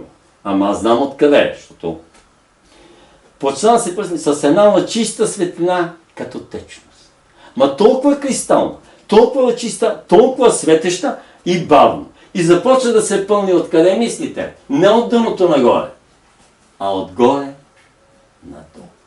Най-напред 5 мм, 1 см от чаша започва да се пълни. Това беше като течна светлина, докато се напълни. И аз разбрах откъде е, обаче чакам да кажа. И той вика, синко, това нали знаеш откъде? Викам, да, това. Това е течност, която е. Това е от реката на светлината, любовта и живота, който от централното слънце излиза, преминава през Вселената и се връща пак. Това е река. Тази река, сигурно, дай Боже, да я видят всички или някои от вас ще я видят скоро. И точно с такава течност от тази река се пълно тече. Вика, сега ги изпита. Викам, тате, аз се отвика, тази течност, що ми тя ще пие като мене. И аз викам, къде под нея? Аз съм една жена. Аз после 3 години и половина ми каза, синко, слушай си Силвин. Как ще слушам жена? Мене да ме командва жена, тая просто няма да стане. Викам, не искам да ме командва. На другата светлин пак. Само едно изречение. Каза, година и половина всеки Божи ден. Представи си какво търпение имал. Бог какво търпение. 500 пъти да ми го казва всеки ден. Значи години и половина, горе са 500 ден. Така. И аз обаче взимам чашата и почвам да я пия. Как ви кажа? Не амброзия, не еликсир, нещо, което... Значи само всяка една глътка чувстваш как почна меркабата да се разширява, светлинното поле става квантово, хоп-хоп и опря до границите на Вселена. Изпих я с ложка. И Силвин изпинени. И излизам. Това дали е било сън или видение, не знам. Но едно доста сън състояние. Затова исках да разкажа. Може би е вид. Било аз после си мислих вид посвещение. Не че са ме посвещавали с негативи и с позитиви, нали? Много пъти, но това беше специално. И за това казвам, всеки човек си има чаша. Ето, нашите чаши бяха изпити. Значи ние сме били подготвени, изпити, нали, тия остатъци, това са утайки на слойка от какво? От живота, който сме живяли преди това. Но вече сме напълно нови. Значи, когато човек се изплакне, той получава ново съзнание. Това е новото раждане, за което говори светия апостол Павел, за което при него го казва Исус. Това е тъй нареченото второ възкресение. Първото възкресение на физическо ниво, второто вече на духовно ниво. Това е възкресението. И затова всеки човек има чаша. И аз, понеже стана въпрос нали, за чашите, да се сетих за преди 4-5 години, това беше този сън. Нали? Така. Но този сън после се изпълни, защото това беше в начало. И с нощи не говори за чашите. И с нощи разтълкува чашата какво е за Светия Грал. Сега няма да удължавам беседата за Светия Грал на Исус. Да допълня Фред, мисля да благодаря за това, защото нещо подобно аз лично наблюдавах, когато бяхме на Рила, сега на езерата. Точно това се случи, само че ние бяхме там на дъното на тази чаша и това се виждаше, аз се чудих какво е. Сега вече мисля, че съм разбрала какво съм усетила и видяла. То се виждаше отстрани.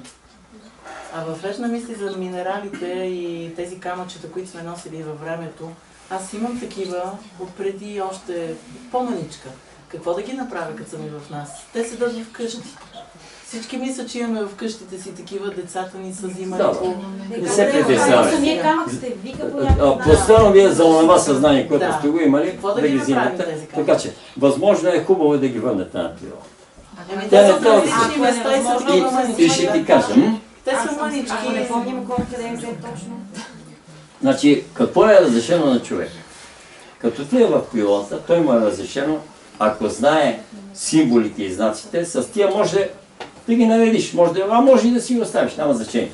Те вече, виж, понеже за всяко едно нещо, което ние го направим, нашата отговорност е следната. Всичко е съвършено. Отвънка Господ знае, че тук на тая трева, тук има 25 камъчета. Всеко камъче има служба. То е на определено място, в определено време, на определена вибрация, на определен цвят, на определена дума, на определено число, на определено слово, на определена фигура, дали е квадрат, куб, тетрадър и така нататък. Всичко толкова работи, на определена музикална нота, на определено нещо. И си е точно на мястото, защото кой го е оставил? Двете неща. Или Господ, или природа. Господ е направил природа. Най-висшето му творение. Нали? Макар че от природата по-висше творение е човека, но докато е на тая планета и докато е в човешкото или скотското съзнание, защото то е полускотско съзнание, тук щом пием алкохол, убиваме се, има войни, не сме в първо човешко изменение, когато престанем с тия. Когато престанем минаваме. Щом сме тук и ги имаме ги тия неща, значи ние трябва да се съобразяваме. И природата е по-висша от нас. Но на един светия природата се подчинява. Защото светията е станал по-висш от нея. Защото е най-висшата разумност, но той вече е човек. Може и ангел да е. Може и божество, ама е по-висше. Но докато сме тук, ние сме длъжни да се учим и да се подчиняваме на природата. Един голям такъв защитник на природата и известен професор имаше немски, който казва, когато по време на комунизма казваха да победим природата, това ще направим онова, той казва така, за да победим природата, ние трябва да й се подчиним. Да се съобразим с нея, тогава вече може тя по приятелска линия да ни даде някакви блага. Иначе. Природата не ти ли е приятел? Значи, градушката, две жени ми казаха, преди ме 1 километър почва да пада градушка, едно зърно не ни удари. От двете страни на пътеката град и дъжд, ние сме сухи. Защо? Не викам, за да повярват, защото и двете трябваше да повярват. Това става на Рила. Викат, вие сте се качили за първ път, но не вярвате нито в учителя, нито в изолата, нито в нищо. Вие в нищо не вярвате. Чисто и просто отивате сърце в джунглите, като кашкавал турист. Като отидете така. Обаче вие сте определени да станете какви, щом говорите с мен и щом ме познавате за апостол. Нали за това сте? Защото иначе няма да говорите с мен. Ние нямаме никаква работа. Какво аз сега да си чешем езиците и си пия кафето с вас? Ма това не е в селското кафене, където кръчмата си пие, а е на Рила. Следователно, викам, там нищо не е случайно.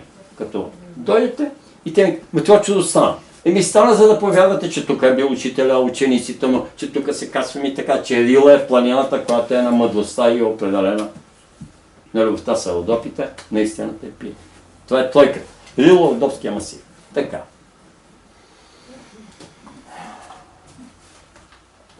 Добре. Сега, пак ви давам думата, който има ето. Това беше чудесно, защото това наистина е чудо. Които са модерни чудеса, ние трябва и малките и големите чудеса да ги забелязваме. Няма да говорим. Не се притеснявам. Аз предлагам да отиваме към медитацията. Да. Доста време. Добре. Ако има още някой, после може пак да си споделя. Добре, кажи. Искам да кажа две последни неща. Когато Ванко още беше в детската градина, аз бях в първи клас, мама отиваше да го взима и аз още бях на училище. И тя отива и го взимало и чува, че някакво дете плаче за майка си и една лелишка му се кара да спре, че майка му ще дойде, спре да плачеш и такива неща. И казва на Ванко, сега седни тук на пейката, изчакай малко. И тя знае, че не може да влезе и да се скара на леличката да спре да му вика. И стои отвънка и мисли, какво да направи. И опитва се да прави любов на детето, обаче праща му любов, обаче то почва още повече да плаче за майка си. Не така казва, мамо ще дойде, всичко е наред. Да.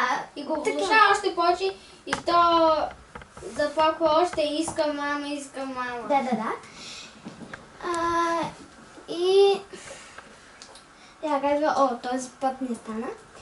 И после праща обич на леличката и тя почва 5 минути минават и изведнъж тя спокойно, мама ще дойде, спокойно, не плачи, почва да го успокоява, взима го в себе си и така.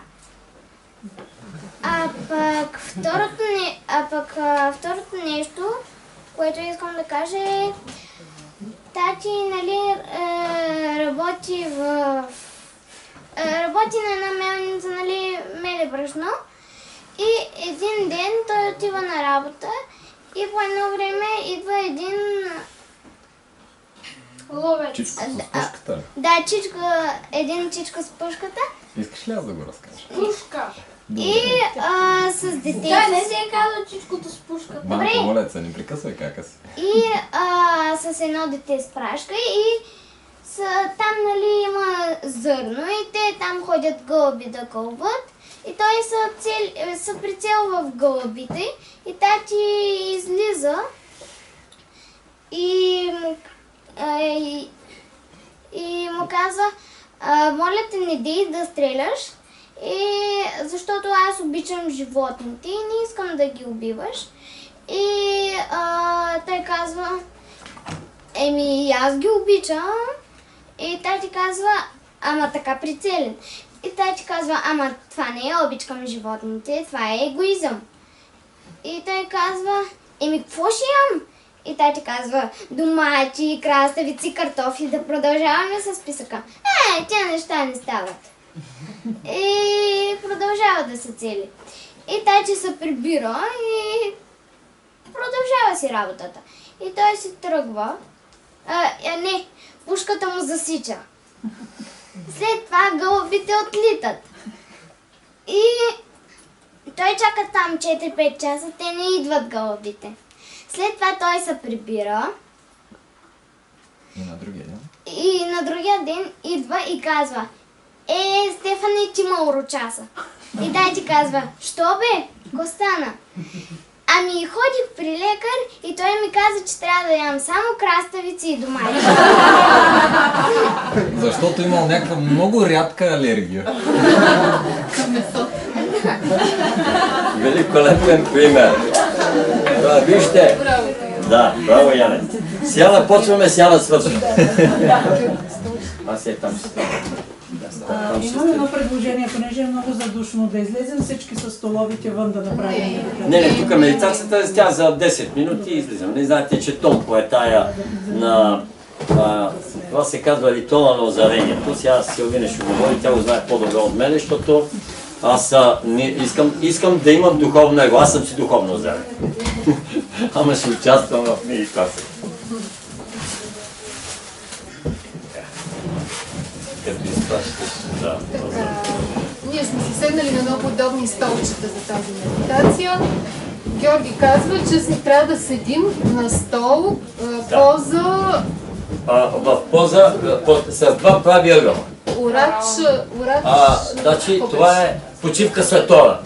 Поза почивка след това. Значи може и така, може и така. Обаче така обикновено на ръцете. Значи така. Краката са стъпили на земята. На мъжете е така, на жените е така повечето. Но защото ще правим и заземяване, ръцата хубаво плътно стъпили на хубавия ни дървен пот или каменен, който където е.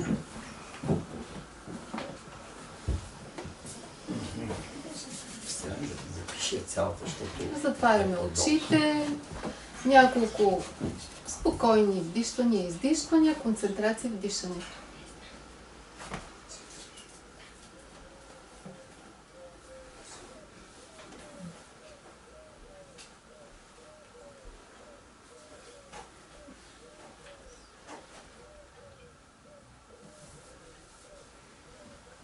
Наблюдаваме как над нас започва да се завихре някаква бяла светлина, която се материализира и спуска надолу около нас, като шлейф, който ни обгръща. Енергията на вителейката, на купола,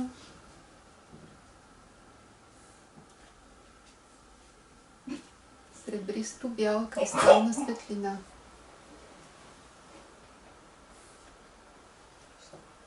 Се спуска отгоре от няколко сантиметра над главата към стъпалата като купол.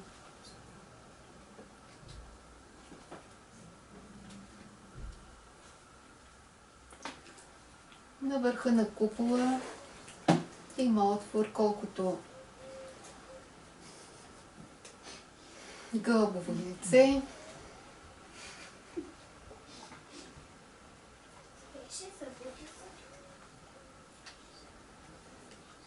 Виждаме го и него.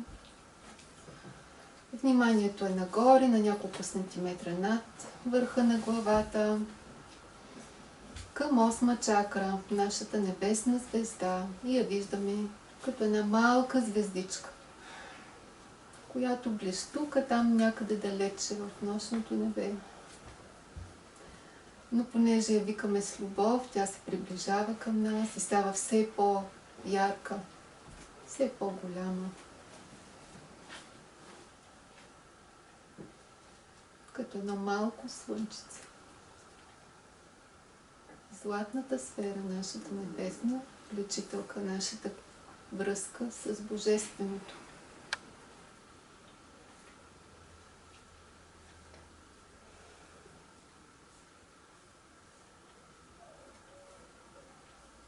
След това бавно преминава през отвора на виделейката и се спуска през главата надолу по гръбнака. Визуализираме чакрите. 7-ма чакра с нейният цвят, как тя сякаш става един тон по-светла, по-ярка. Светлината й. Наситено виолетово, индигово, който както го вижда. Сякаш една сянка от една светлинна сфера минава през нея и този цвят става още по-наситен.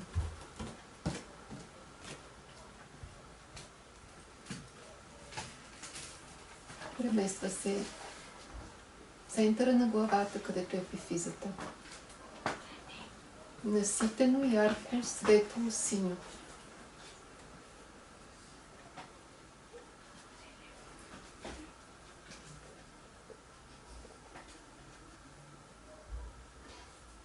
Извинявам се, тъмно синьо тук. Тъмно синьо на епифизата. Се преместих вече надолу. Сферата се спуска надолу, гърлената чакра, която също припламва и става наситено светло синьо.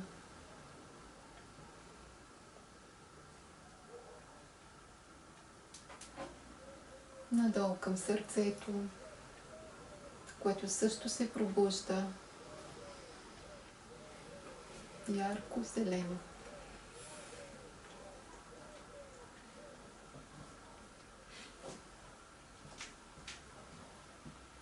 Към пъпа, към трета чакра,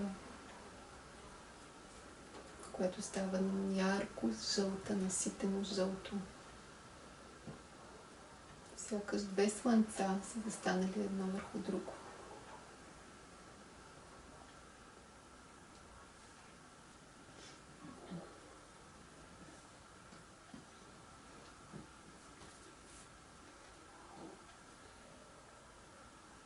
Към втория център енергиен, който също припламва в оранжева светлина, ярко оранжево. Наблюдаваме.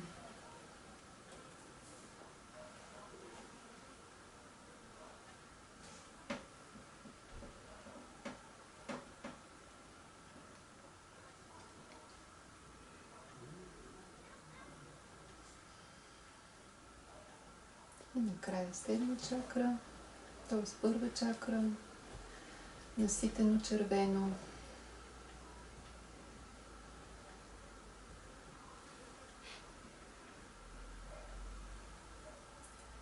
визуализираме опашната кост и златната сфера върху нея, там където тази сакрална кост са изначалните клетки. Там е записа на нашето битие.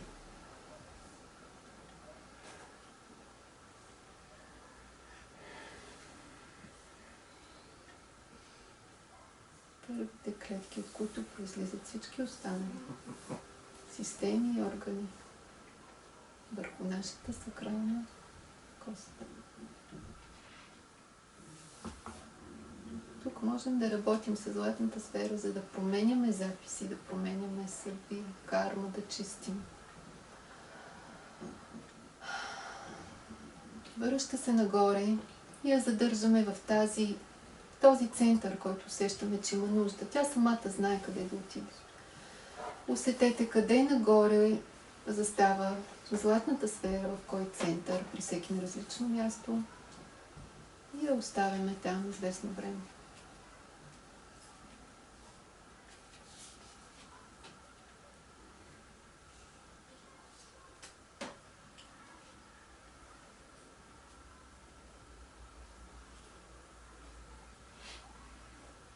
Усещаме затопляне, пулсации в този център, а и по цялото тяло.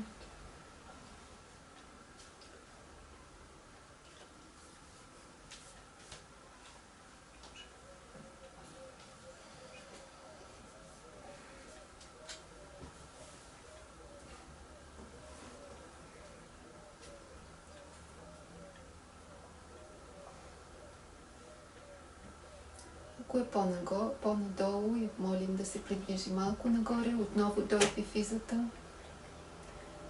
Задържаме и там още малко.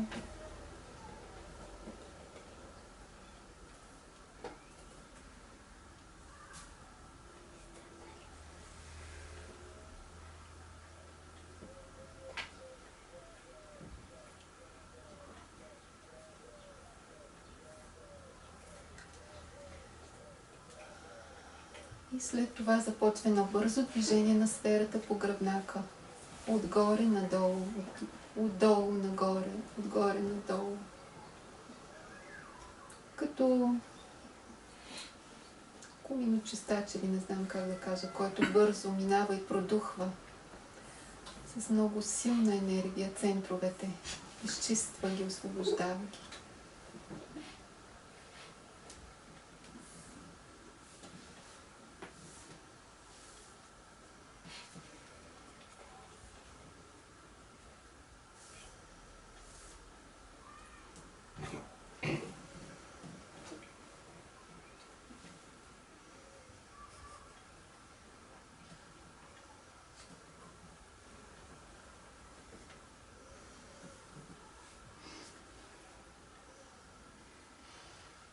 Това е много силна активация, ако човек успее да задържи съзнанието си по-дълго на това. Наистина много силна активация на центровете по този начин. Не трябва да прекаляваме в началото, само няколко пъти. След това наблюдаваме сферата, как се издига нагоре, минава през отвора на виделейката, на купола и застава там, където е нейното местенце.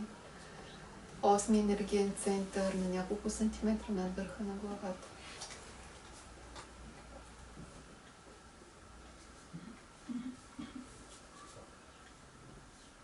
Наблюдаваме как виделейката се изпълва с златиста светлина през отвора.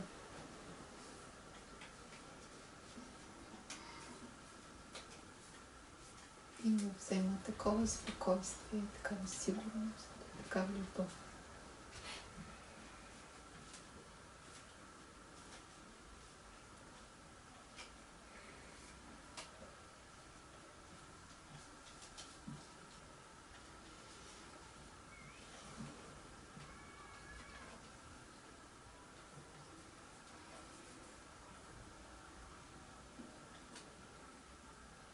Изпращаме част от енергиите, които не са полезни за нас, към земята, през стъпалата да изтекат надолу.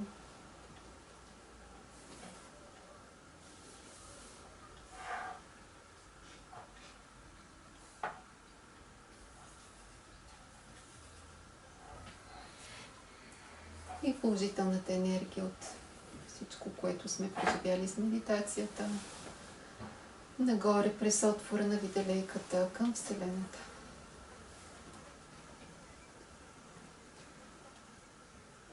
Така че в нас да остане само това, което е полезно в този момент за нашето съществуване и развитие като духовни същества.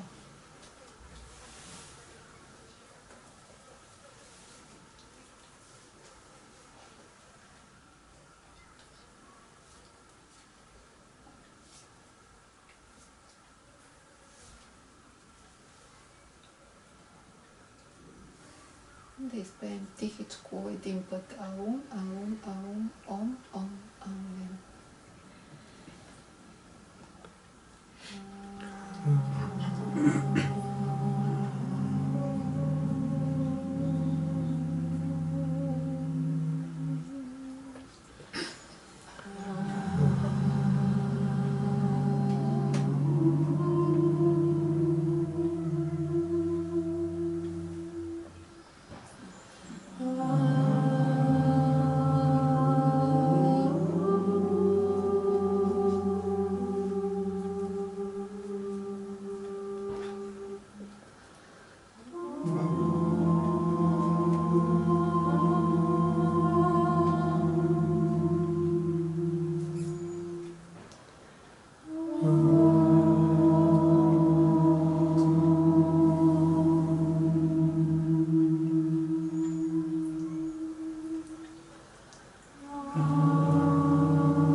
Благодарим Ти, Господи, за светлината и любовта, с която ни обгърна.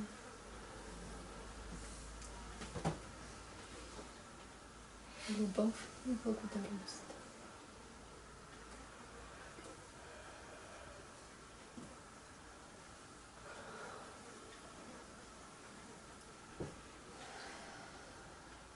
Благодарим и на златната сфера и я молим да се прибере в своя дом. По обратния път виждаме как тя става все по-малка и накрая като една малка звездичка, която блестука някъде там далече, но в същото време е винаги с нас, винаги когато я извикаме с любов.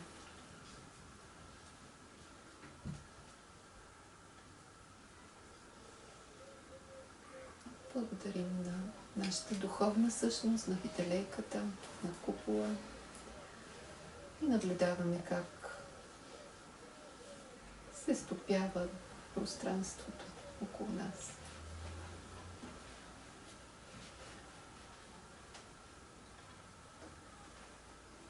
И отново сме ние, тук и сега, стъпили на майката Земя.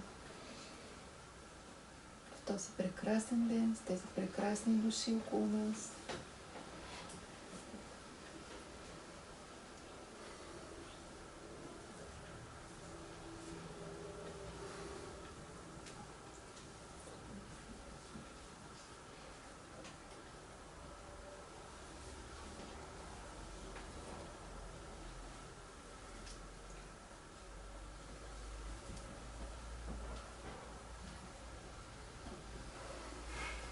Когато сме готови, можем да отворим очи.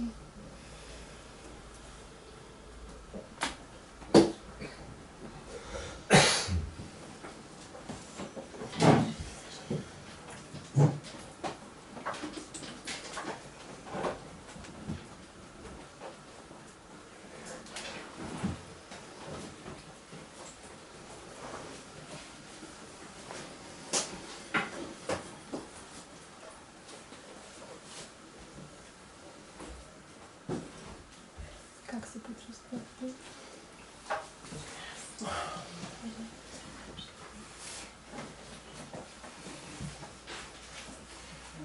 С златната сфера може много да се експериментира, това го разбирам. Не само това, което като основа Георги е дал в книжката, но наистина ето как по гръбнака или по друг начин човек може да я движи. Много, много неща могат да се правят за него.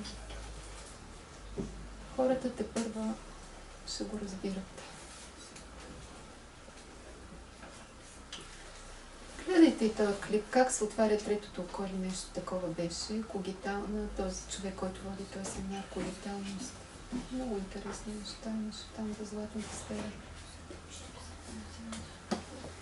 По-научно казани. Така. Георги, ти как усетиш? Сама съм нямам сила да изнасям столове, честно казвам. Който иска да ги изнася. Добре, Да. ами много благодарим и наистина продължаваме с Славенка и учебните медитации. Няколко човека, които помолиха за среща с Георги днес. Който не се е записал за другия месец, отново ще има среща на 2 и 3 октомври ли беше датата. Така или иначе първия уикенд на месеца. За индивидуална среща с Георги, който иска може да се запише. За диагностика вече ги прави, нали, официално, който иска също може да се запише. Така че това са нещата от нас. Може да, казвам, че Славенка могат нещо посред познанка да си кажеш. споделят, да си седнат. Разбира се, ще разрежем сега единия, след тук Да, има да, неща. каквото има, да. Как са Дини има, обикновени. Стевчо донесе диня. Знаете каква И има да ги диагностика? свежем за всички. Моля? Употребихте думата диагностика. Каква диагностика? Квантова диагностика, което е руска технология, 85% има точност, изследва аурата, чакрите, патогените, които са в организма, нали, всеки един орган, система, всичко се вижда. А къде се прави това? Тук го правим. Резонанс, кажи как се Да. биорезонанс. Биорезонансен метод, който просто изследва честотите на тялото. Абсолютно безвредно. И мисля, че е хубаво човек все пак да има ясна представа за нещата. И да знае наистина как да работи, знаейки истината. И така. Диагностика означава дия е двойственост или Бог. Дио е Бог. Гнос е гносеология. Наука да опознаем нещо. Значи гнос е точно да познаем нещо. Да опознаем Бог. Вижте, да опознаем нещата. Ние сме част от Бога, значи ние трябва да се диагностицираме. И това е думата ви, че всички думи, всички слова са си точни. Така. Нещата, които Еми сега- правим всички с дарение, няма някакви Да. такси, така че Сега отвънка да си изнесем сточките и си седнем, който иска на групички да си сподели нещо, да си каже, то не е свършило същата, но отвън, но лично аз да. Георги, ти имаш няколко неща, които вие с Георги? Как се казвате? Вие от Ловеч ли? Не, не.